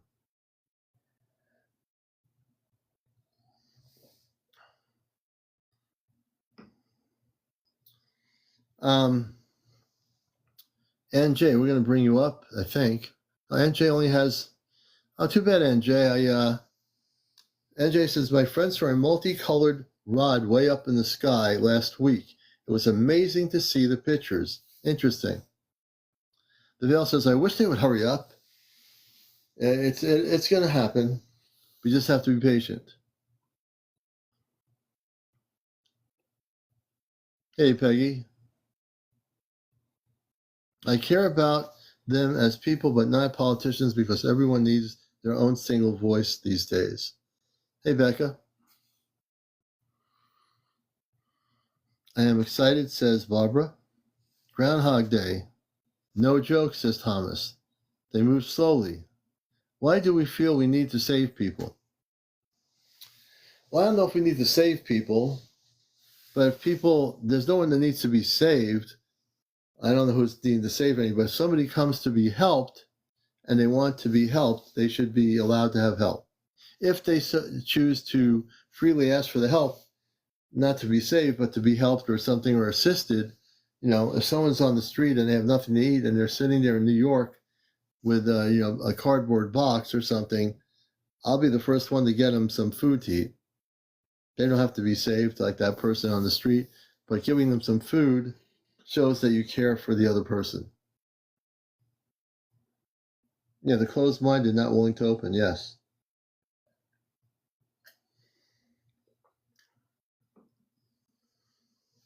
Nope, I figured out that I put another lamp. I put a lamp behind my camera, and it brings more light in the room, and it was the lighting. I didn't have enough lighting. So I'm able to get really good lighting now, which I should have done a long time ago.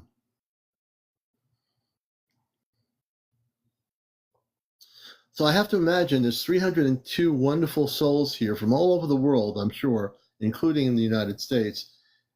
Who out here has a story to tell that's over 18, that has had direct visitations happening right now? Out of 301 people, I will take a mere guess that a percentage of you are having contact that have never been on my show live. So tell me who you are. Tell me a little bit about yourself. Yes, you told me, Barbara, your story. Who here is having contact? Don't be afraid to tell me. I'm a contactee, so I can understand. Let's see what happens here. Blue Moon.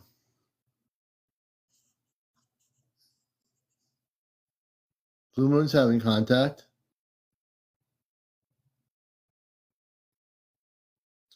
Blue Moon's having contact. Let's see here.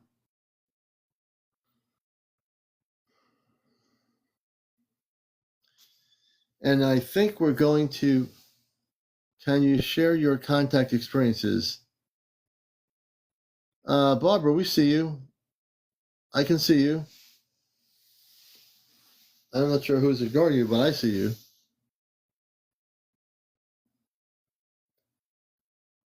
Do you dye? Did I dye my hair? I'm wearing actually a wig right now, folks. This is, how do you like it? This is my new wig. Let's see. How do you like it? You know, it's so funny.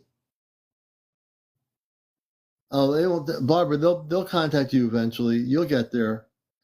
Now, you know, I just realized my hair looks like darker than it was before. Until somebody said anything, I didn't even realize it. That's amazing. No, I didn't even dye my hair. My hair it looks darker than before. I think the Space Command did something to me. I think my space family did something to me. Yeah, I can't believe it, but it actually looks darker. Jim, thank you for the roses. How did I come out initially? When I was a kid, I told kids in the neighborhood I was from Mars when we were playing baseball, stickball. They didn't like it. They got angry at me, and then I went back. Yeah, it's really weird. It's like, that's crazy, man. I've not dyed my hair. I've done absolutely nothing to my hair. I didn't even think about it until you said that my hair looks darker.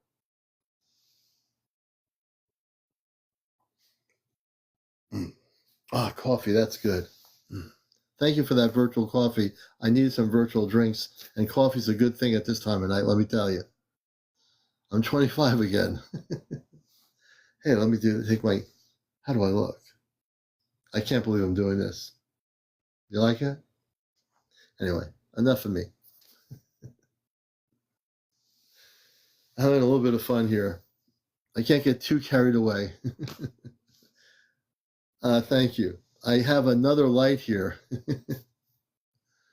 I think I couldn't find the email I found. Ashley, I found the email that I emailed you back saying that I saw your email. Send me that picture because I want to show it on here of the clear photo of my father. There's a photo of my father on the spaceship who came off the spaceship. And Ashley's trying to get me that photo. She cleared the picture up. I have a picture, but it's not as clear as the ones that she got.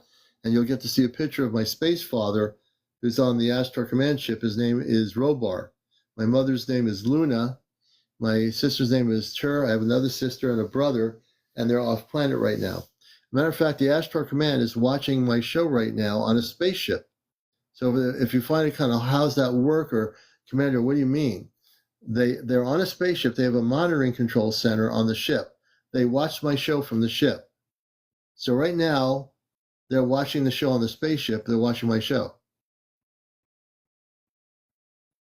Yeah, space is a family business. Hey, Premium, welcome to the show. My mother was human and my father is something else. Jay Events, welcome to Encounters. I'm having a blast tonight on the show here. I'm really having a lot of fun with everybody and also sharing and helping people.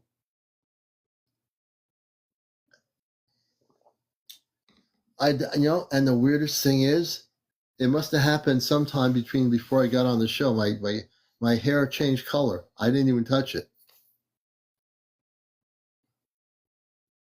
And really, it does look darker. Wow, that's really wild. Now you got me looking at my hair through the screen here. Anyway, enough about my hair.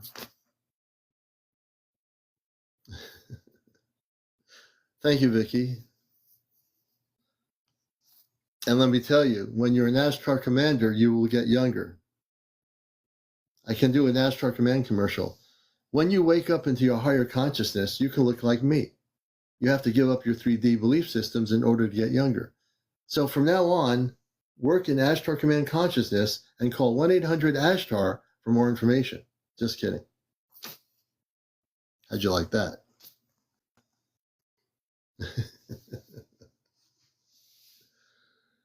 Yes, we are in a funny mood tonight here. I am serious, but I feel very lighthearted, you know?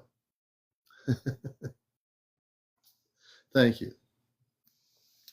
But don't call that 1-800 number. Don't call 1-800 555 Ashtar, she won't reach anybody. You might reach somebody, but I don't want to be responsible for whoever it is. Hey, I was just told to call 1-800-555 Ashtar. Can you tell me how I can get my hair darker? Well, you reached the wrong number. We're on Earth. We're a barbershop. We don't know nothing about that, how you get your hair darker with the Ashtar. All right, enough of that silliness. I got to just slap myself in the face here for a minute. So it's interesting. Tonight's been pretty, it's funny how a lot of times there's at least 4 or 5 people in queue wanting to be interviewed. Let me see here. And let's see. We have a team member who's been on before, a previous guest on the show recently. Welcome, Stargirl. How you doing? Hello, family. I'm well. I'm in a silly mood for the moment, and because people start looking at my hair, which evidently has gotten darker by itself without me doing anything. You look fabulous, and the energy is wonderful. Oh, thank you. Okay, so everybody, I am currently in Newark, New Jersey, and I have a really unique story about one of the times that I was, they were trying to contact me. Because I keep having these situations where they're trying to contact me in different ways. Yeah. But this way, I think, was the strangest way. Okay, so it's short. It's a short story. So, do you know how when you go to sleep at night, before you're asleep, you close your eyes and it's pitch black? Yeah. So I thought I was asleep because, sometimes you just sit there and you think and you just, before you doze off. So I thought I was asleep. But then all of a sudden, from the distance, because, when you close your eyes, it feels like it's infinity. Right. Like it just goes on forever. So from the distance, there were these white images that came closer and closer and were flying past me, and they were shapes. They were like I don't know how, how like neon colors glow? Right. Yeah, I do. But it was white. It was like glowing white, and the shapes were like all symmetric, all not completely filled, but like hollow. Some were simple shapes like triangles and circles, but a lot of them were complex.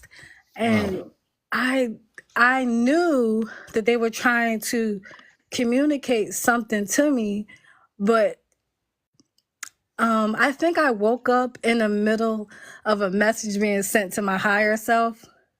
And I was just like I'm the child and my higher self was meant to get that message, because I couldn't understand a thing. But it was beautiful to watch it go past my head, past me, but I could not understand a thing.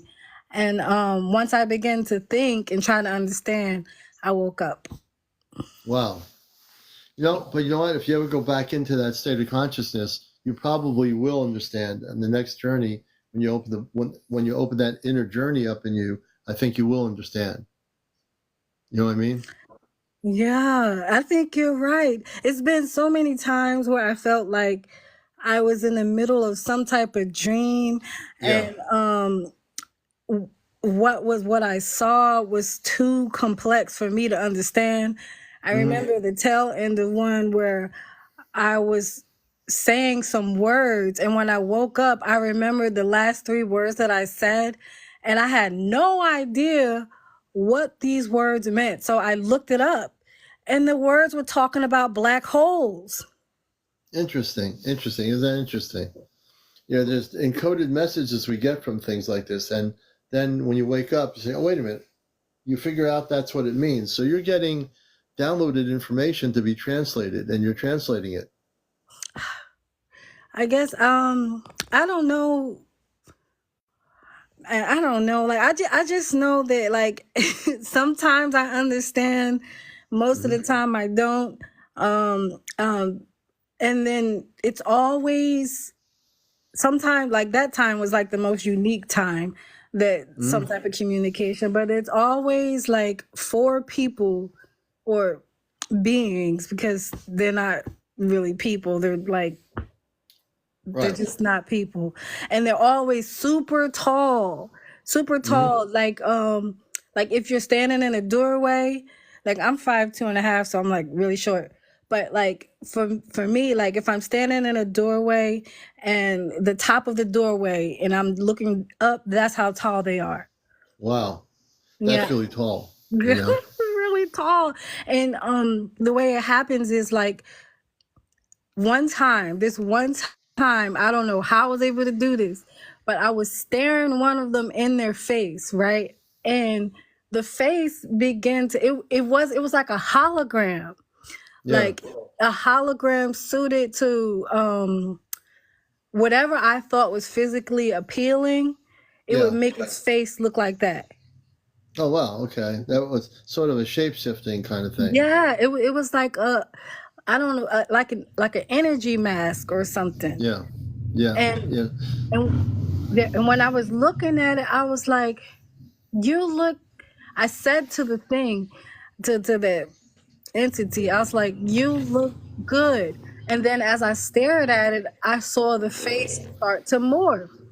And from then on, whenever I have dreams, because I believe that I get contacted through dreams or abducted through dreams, you know. Well, you want But to get abducted, but you want to be contacted. yeah, and so whenever I see them now, they don't look me in the face. They don't look me in the face. Like if I stare at them, they'll look down or look away or turn around. So like, because I think that I could see the glamour. I think that I can see the glamour and they don't want to like scare me because I'm like really like a scary person. I get scared really easily. Right. But whenever I see them, they give me an image that I think is physically pleasing. Like good. from the face to the clothes to the environment, it's all like made so that I can relax. Yeah. Okay. Interesting. All right. Well, I'll tell you, Stargirl, I'm going to bring you down. I appreciate you coming back again. And there's another person here who has somebody that was abducted. Let me see where they are here. There was someone who was abducted here. Let me see who it is. They're one of their, let's see, there's an let's see. I'll find them. The person that was had somebody in their family abducted, please. Oh, hey. That's cool. I'm Elvis. Yeah. Sorry, folks. That happened. I'm sorry about that. Stargirl, we're glad to have you up here, seriously speaking. And I appreciate your stories always. So thank you for an update. Oh, no problem. See you later. All right. See you later, Bye, Stargirl. everybody. We're going to bring her down. I had an Elvis Presley moment. I didn't expect it. I had no idea what was going to happen. Golden Bear, thank you. Now, where's the person that somebody was abducted? I'm going backwards to find it.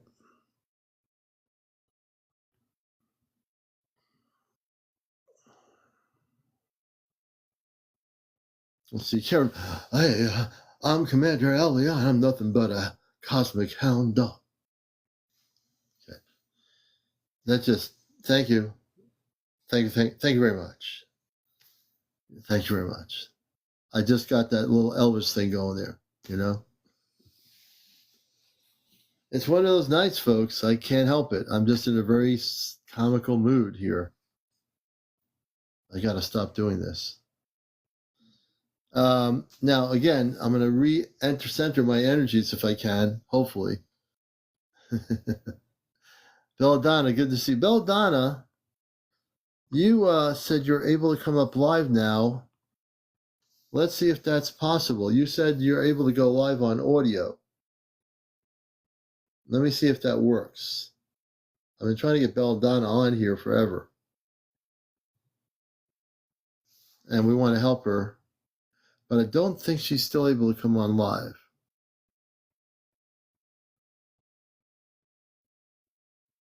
We're at 86,000. We're doing good.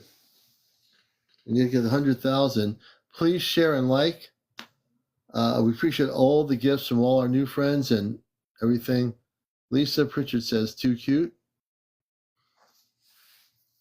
So if you've been having experiences, hello out there, planet Earth. This is the Encounter Show. If you've been having experiences with seeing spaceships, with encounters or visitations, now's the time to reach out to me. Now's the time to be on the show. Now's the time to come forward, and accept any request or request to go live if you're over 18. No foul language, no drinking, no smoking, none of that stuff. Mona Lisa says, we had an encounter. My daughter said she's abducted. I think it's Linda. Linda, we're going to bring you up, Linda. Linda said, I saw that before. Linda, accept my request, and you can be on the #1 spiritual talk show, Encounters, right now. #1 talk show, folks. #1. And Linda, welcome to Encounters. Thank you. We're glad to have you on here. Are you kind of new to the show? Have you watched my show before? Yeah. Oh, good. Well, it's good to have you on here finally. So tell us about your daughter and the abduction. Yeah, my daughter was 15 and she was pregnant, and she was going to the bathroom and she saw these bright lights, real bright.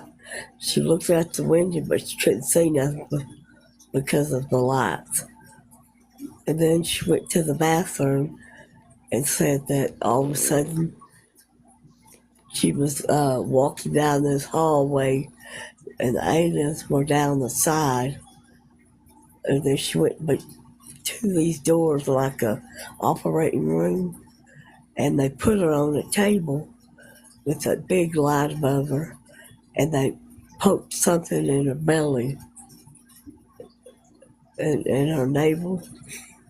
And she said it was real painful. And then all of a sudden she woke up and she was in the bathroom floor. Yeah, see, what they did is they were taking her DNA out of her body. Yeah. Yeah, they were doing that. They were actually, yeah, they were, what did the abducted, what did the space beings look like? Were they Zeta? She said they were tall with long arms, big long fingers, and a big head. Mm-hmm. Yeah, it's a Zeta. Those are Zeta Reticuli from the Zeta Reticuli system. Yeah. Thank you, Ashley. Now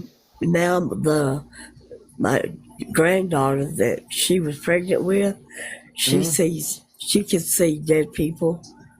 She talks we don't get into the paranormal though. That's the only thing I won't talk about. The ET stuff we talk about, but just to let you know, we don't do paranormal. But that's all right. Okay. But in terms of the daughter that had the experience, has she been still having experiences with the Zeta Reticuli beings or no? No, they ain't had any more contact. Oh, good. Well, that's good. That's good. That one and only. Yeah. Yeah, so as long as they don't come back and try to abduct her again, you're in good shape. Yeah. Did her abduction change her, by the way? Like, after she was abducted, some people get changed by that kind of experience, like when they're forced to... And again, she was in a forced situation. She was taken on a spaceship, abducted, and put on a table. Yeah. And then they used some sort of machinery or technology to take DNA out of the human body, which is what they did. They poked something in her belly button. Yeah. See, that's all against universal law when they do something like that. They're not supposed to do that. Yeah. Well, I appreciate being here. If you were telling me she was still having problems, I'd be able to help you because I've done this for other people that have been abducted. But well, I know, like I say, she has split personalities and stuff like that. Now, did that happen after the abduction experience or before? After. Yeah, well, they messed up. They messed with her brain. They messed with her mind, the Zeta. That's probably why things happened the way they did. Oh, yeah. Mm. Well, now, is she living with you or is she living somewhere else? She lives by herself. Okay. She's Well, I'm got sorry 5 that kids. happened. 5 kids. Oh, wow. That's a lot of kids. Yeah. Yeah, Miracle Magic says trauma. She must have been traumatized by the experience, and I'm sure she never forgot it. Right. You know. All right, Linda. Well, I appreciate you telling the story. Is there anything else you'd like to share? That's it. Thank you. Thank you, Linda. Thanks for watching the show, Linda. Okay. Appreciate you, and we're gonna bring Linda down. Let me see who else is here. I thought we had a guest or somebody wanted to come on here. So if you wish to be a guest like Linda, you must be over 18. No kids on the show, no vaping, no cursing, no smoking, none of that stuff, no drugs or anything. You're over 18 years old, we'll put you on the show, and we'll do an interview with you. We're coming up to 12:30 a.m. in the morning. I think we'll try to get one more interview in here. We'll see. But I am running out of cider. Give me a moment. We have to get something else to drink. You're watching the #1 spiritual UFO talk show, Encounters. Welcome to the show. Good place to be on a Friday night with the commander.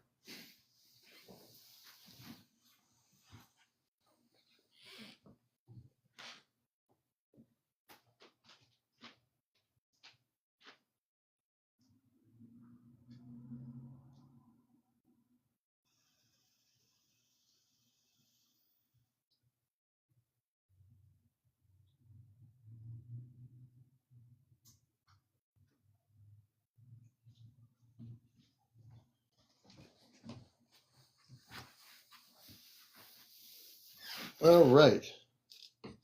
We are back. You're watching the #1 spiritual UFO talk show, Encounters, our late night edition, which started before 11 o'clock tonight. It's 12:31 in the morning, and we're broadcasting all over the world. That's pretty good. That's pretty cool. So if you want to be a guest on the show, we'll take 1 or 2 more guests. Tell us what your story is.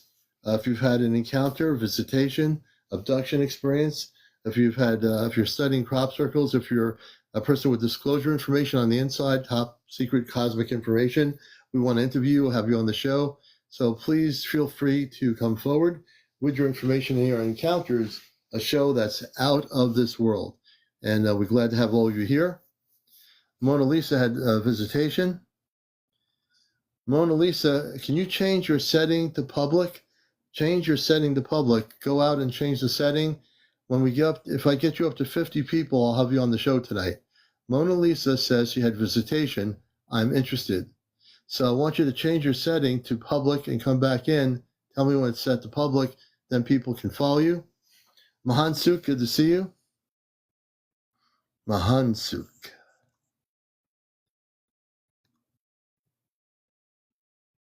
Mahansuk. Mahansuk. Good evening, Mahansuk.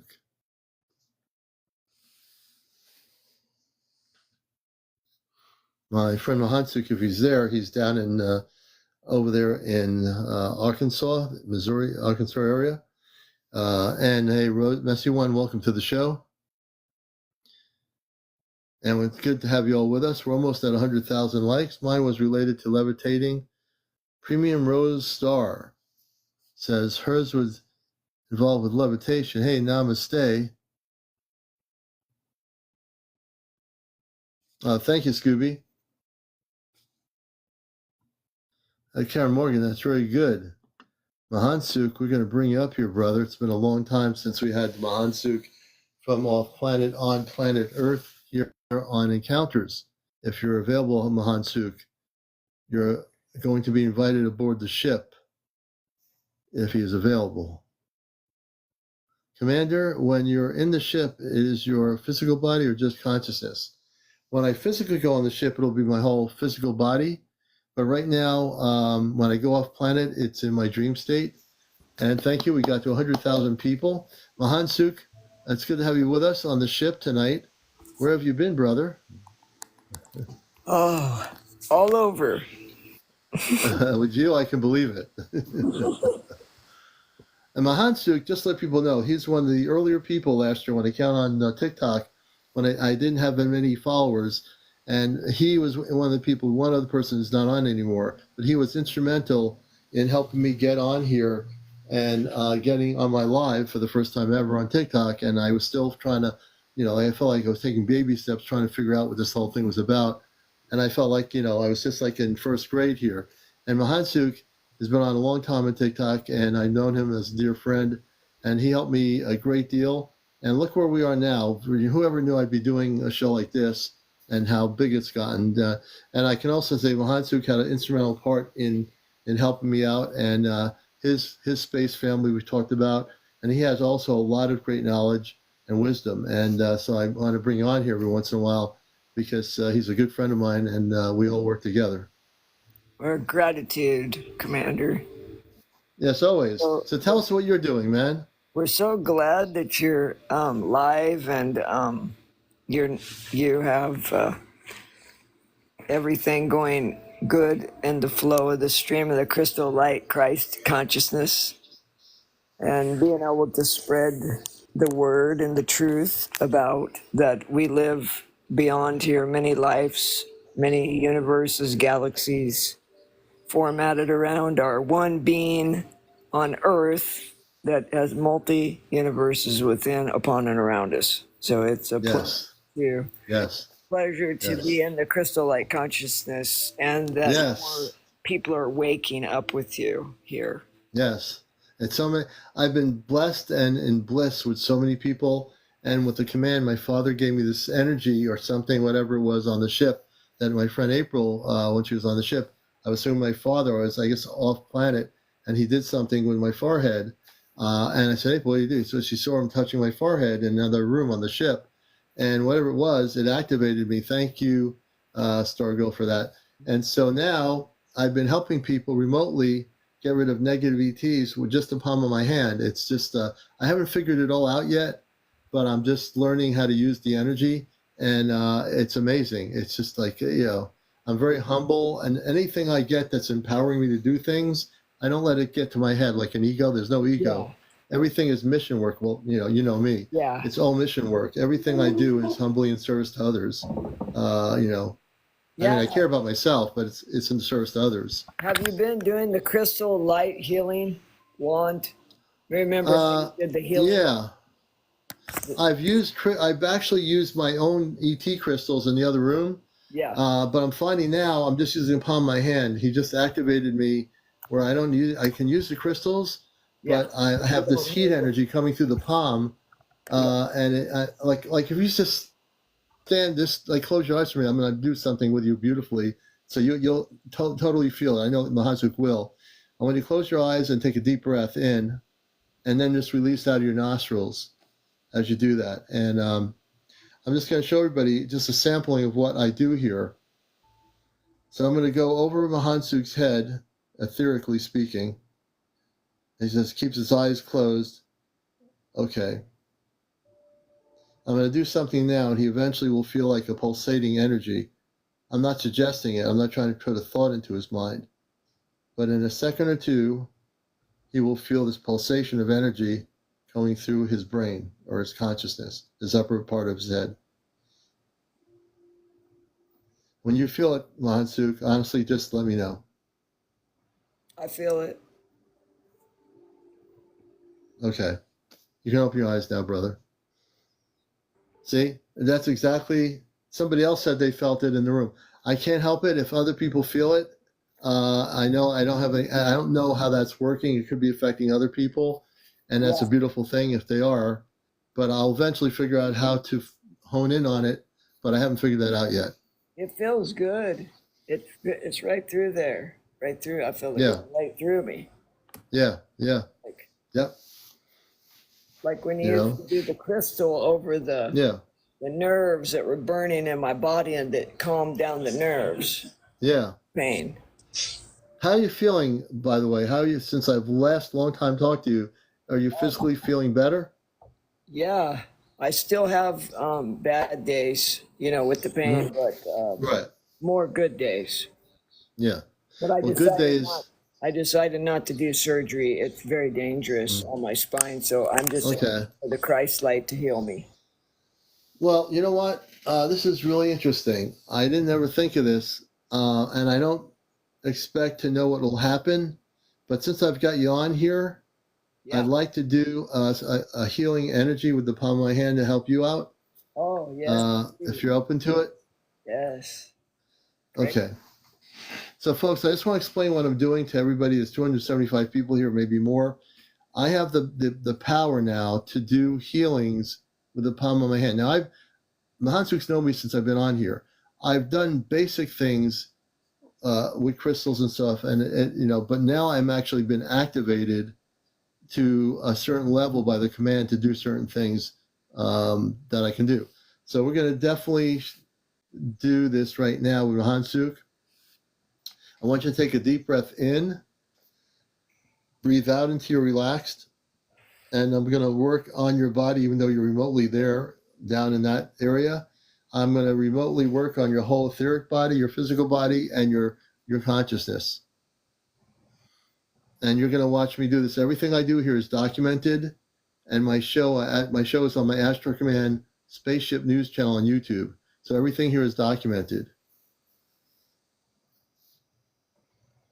Okay, we'll start now. I'm going to switch my consciousness. We're going to work on the physical thing, starting with the head. I'm going to go slowly around the contour of Mahansuk's body. And as I'm doing that, I'm going to send an energy, a very high healing energy, into the body. I'm going to slowly do this till we get to the foot level. That's where it is, the foot level to the upper part of the leg, going into the back of the spine area.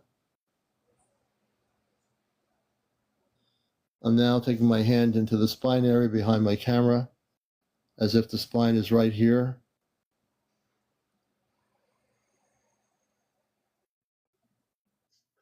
I'm sending energy into the spinal area. I can see it in my vision.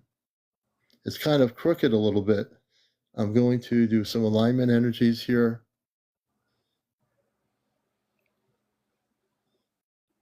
I'm adjusting his spine from my location. I want to thank my father for giving me the ability to heal people in certain ways. I'm just learning.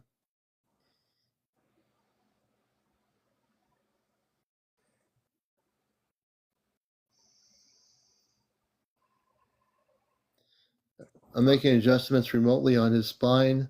And again, we're experimenting. I don't know what's the end result is of this, but I'm just trying to help him.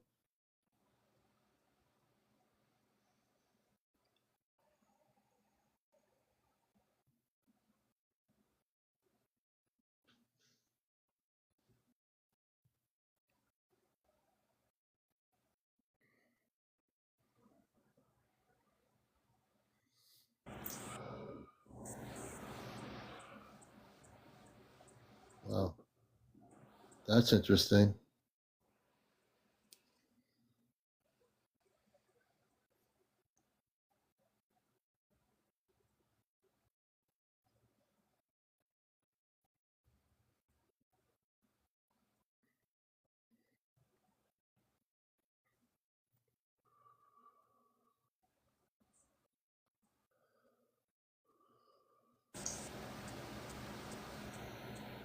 Well, that's interesting. What just happened?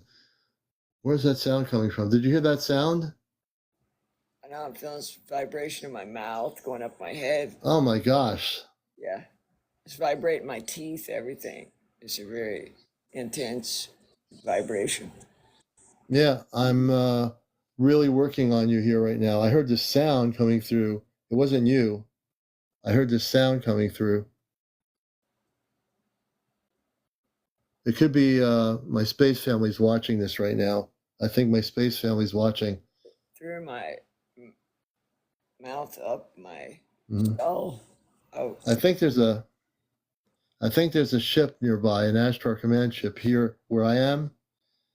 I think they're with me right now, closer to where I am. I'm not totally sure. But I'm working. I have a lot of heat energy coming through.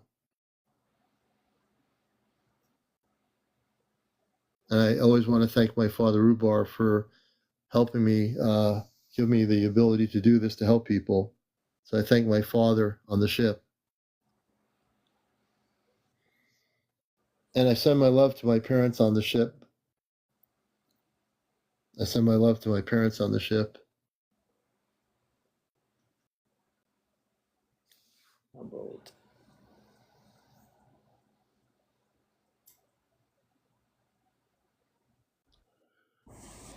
Gratitude.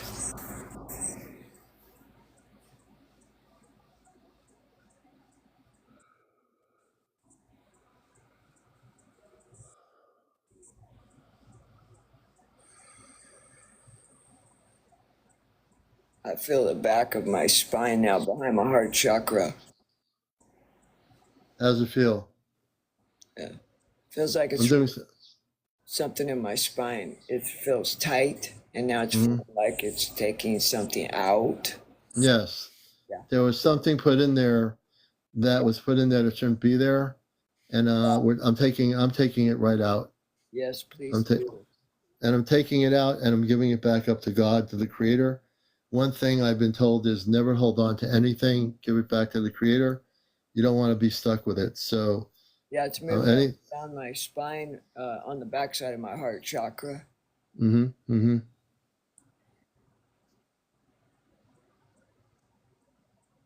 can feel the energy going up and down my spine there. You do see that.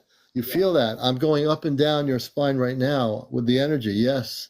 I'm going really quickly up and down. It's amazing you just said that.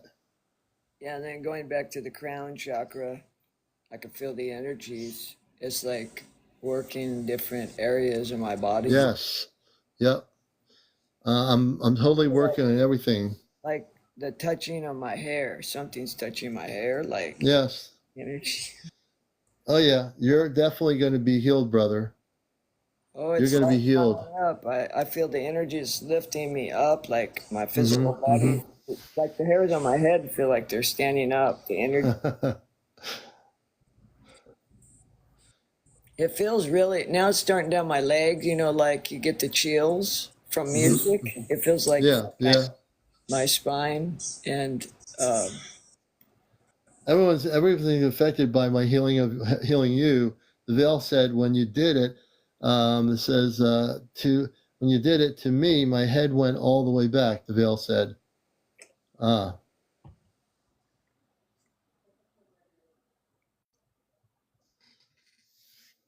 Rey Mysterio. I know what Rey Mysterio is. He says, brother, hey, Rey Mysterio, good to see you. That's Rey Mysterio. Is that the actual Rey Mysterio? No, it can't be the real Rey Mysterio. The wrestler, the Rey Mysterio. It'd be funny if Rey Mysterio, the wrestler, was in here watching me. Oh, yeah, okay. You had me there. Hey, Rey Mysterio, good to see you. Okay. I think we're almost done, brother. I'm going to do one more thing on the spine. My sacrum. Like going down the sacrum like that. Yeah. Okay, how do you feel? It's still, there's some energy still in the back of my heart chakra. It feels like it's going like this. Yeah, I did a lot of work. It'll eventually calm down. It's vibrating back and forth. Yeah. It's automatic. It's working on its own. I have my hands here. I'm done doing what I'm doing. It's an extension of the energy, and it's working the final things out of the kinks out of your spinal column. I don't project to know what will be the end result of this. We'll find out from Hansuk in a few days, and we'll see what happens. So I feel the energy coming up from my heart center, the back of my heart chakra, all the way up my spine, out my skull, down. It's working the energy. Well, They're still working on me for you.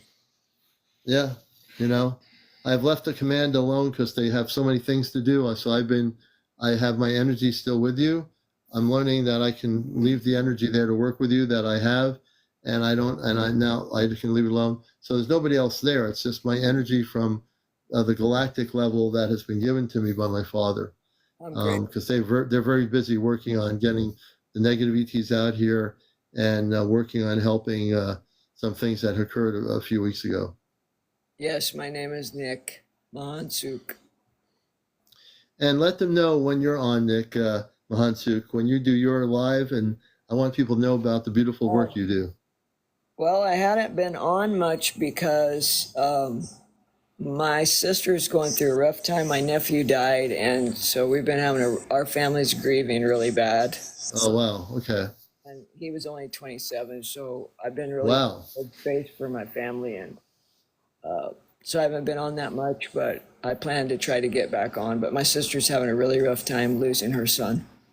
Oh my gosh, I'm sorry to see that. Well, you'll get back on when things pass. You have to take care of first things first. And also, my main concern is your physical pain is taken care of and it goes away. It was worse. And It is worse, but my nervous system was worse today. The nerves from what happened with Devin. So today, my nervous system was more activated. So, and PTSD frequencies were activated too in my brain. Just calm everything down, what you're doing on me. Calm down my body, mind, really. Yeah, I gave everything back up to the creator, which is one of the things when you're doing this kind of work. It's not something everybody's going to do. My space family gave me the abilities to do this only a few weeks ago. And I'm finding I'm having confidence to realize that what I'm doing, it does help people. It does work. So I'm still learning, but I know I'm very careful about what I'm doing. But I am learning very quickly as my consciousness just goes into that mode. I seem to just know what to do. And it's a blessing to help you, brother. Thank you. I don't think I talked to you since my uncle passed.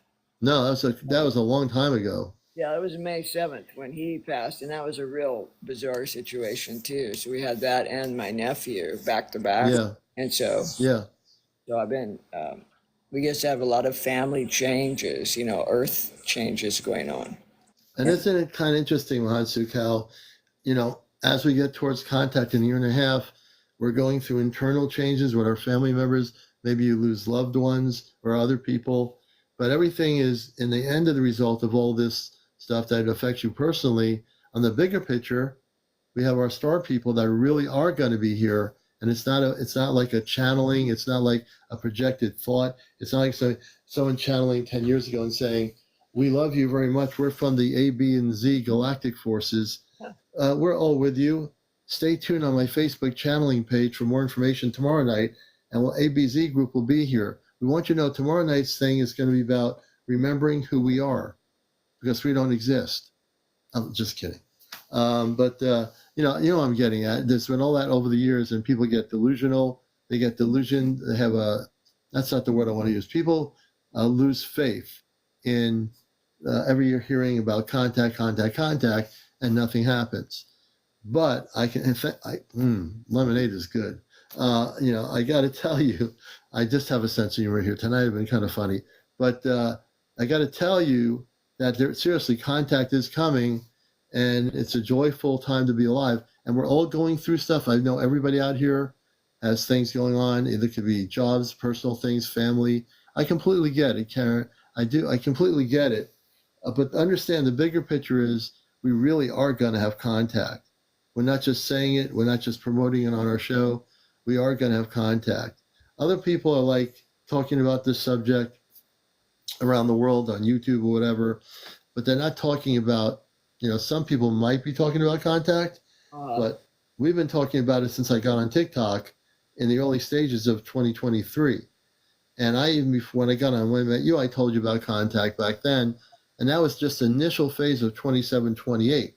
Now the timeline has been pushed up to 2025, 2026.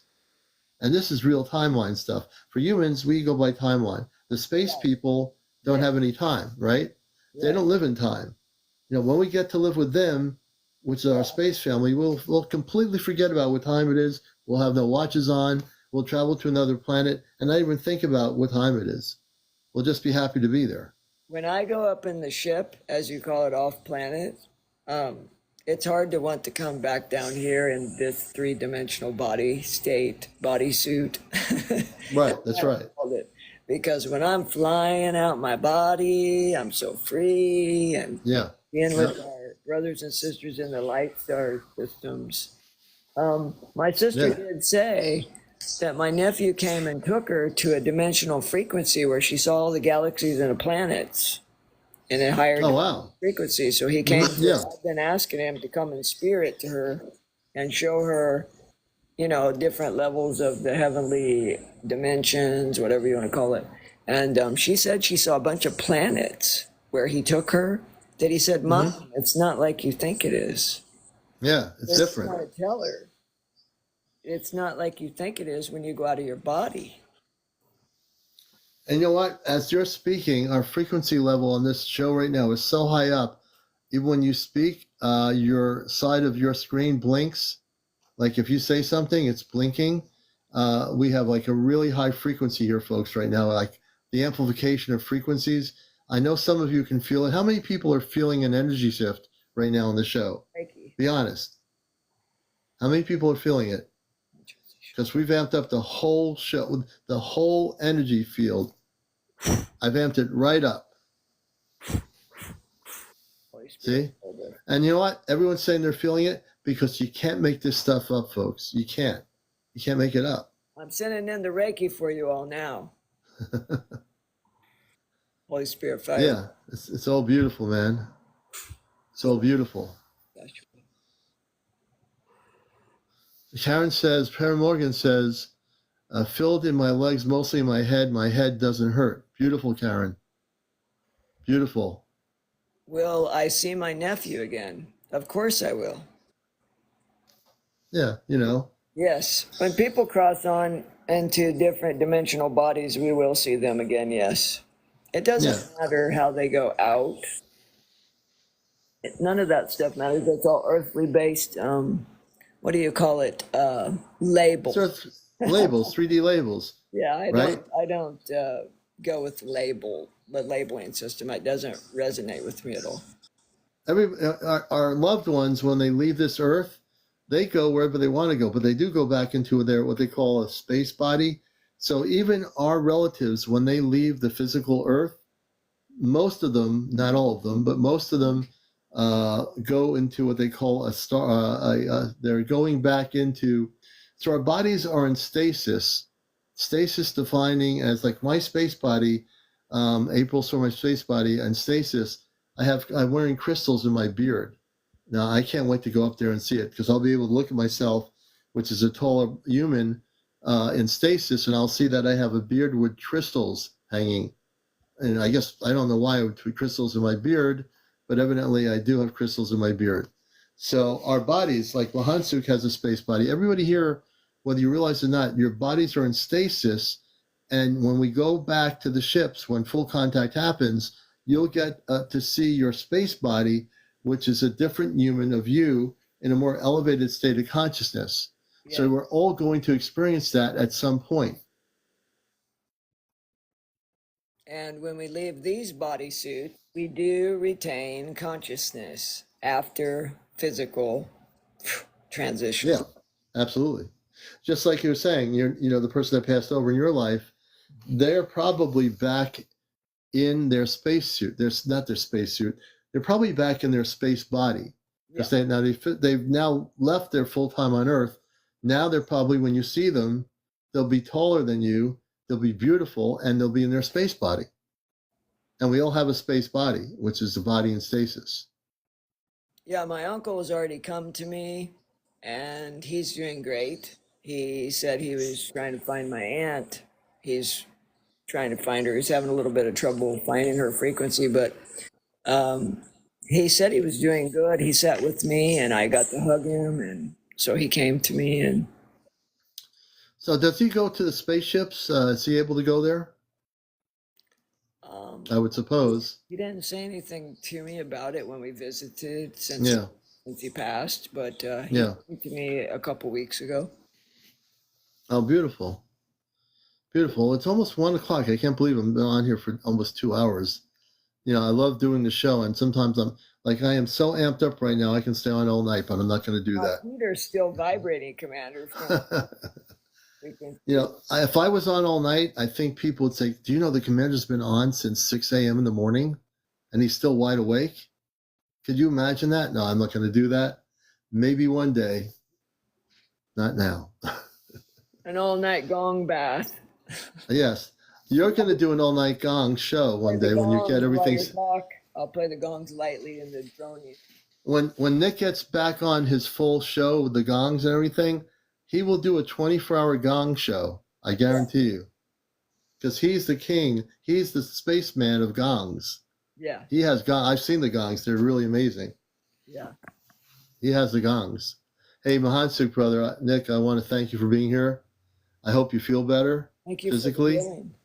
Yeah. Let me know what happens in a few days and keep in touch with me about that too. I will. Thank you. All right, brother. Thank you, Mahansuk Irwin. Mahansuk, Gong Therapy coming back soon. Yes. Namaste, peace, protection, grace, light. Thank you. Yes. Namaste, brother. Peace be with you and your spirit. We bring him down slowly but surely off the ship. All right. We made it to 1 a.m. in the morning, folks. We made it to 1 a.m. in the morning. I'm so amped up. I want to do one more interview with somebody.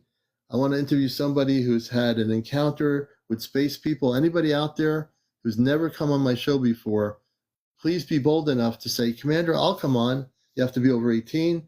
No foul language, no smoking, no drinking, no vaping, no kids on the show, no cursing.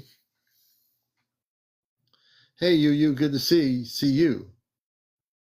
I want to do one more interview. I am so amped up here with somebody who's never been on the show before that can tell their story about being visited by space people. Anybody out there? Of course there's people out there. There's 270 of you out there. Hey, Pittsburgh. I want a new person up here.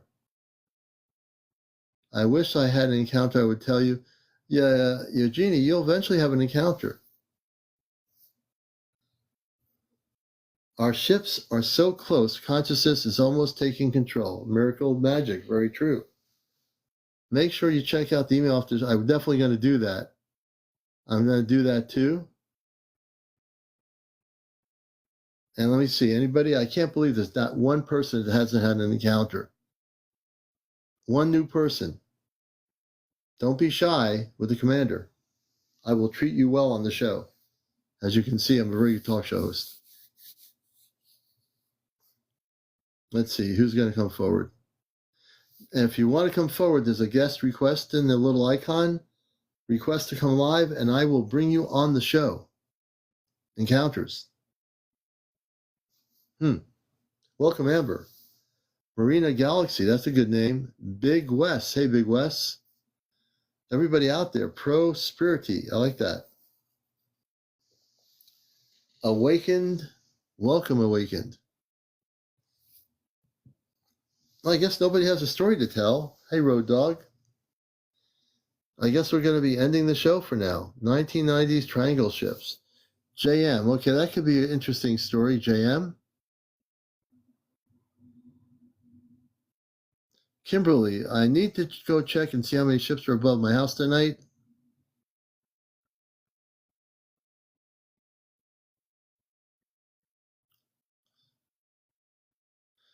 Okay, we have J Mallet 4.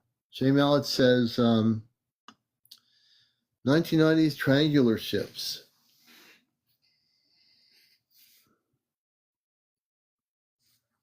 Stargirl. So just to give people a background, in about a year and a half, there'll be many, many ships here above Earth.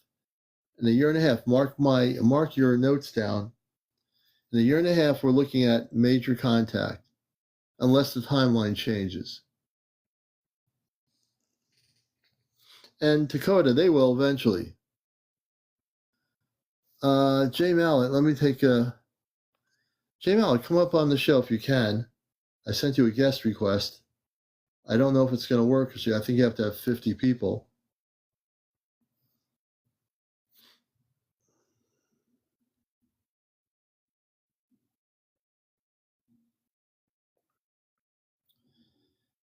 Matter of fact, everybody follow Jay Mallet. Jay Mallet has, I think, not enough people to go, oh, wait, maybe they do.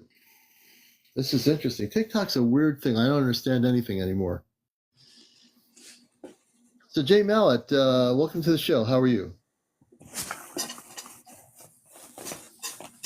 Jay Mallet? Okay.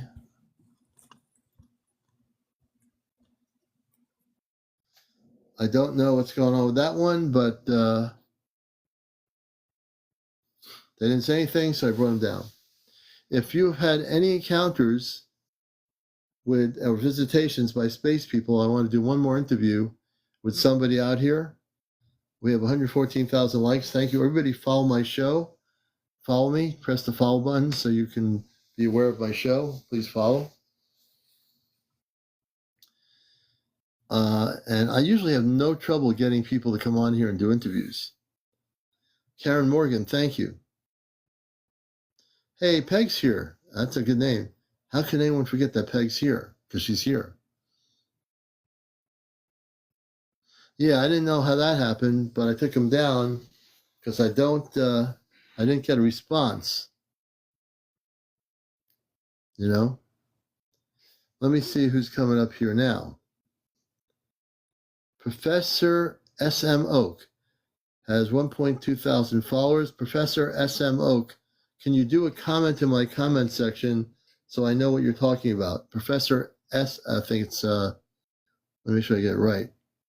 Professor S.M. Oak. Hello, Professor. And what would you like to share with our audience tonight, Professor? I'm calling him Professor. Papa Smurf, good to see you back. Papa Smurf, you're traveling all over the TikTok land tonight. Good to have you back, Papa Smurf.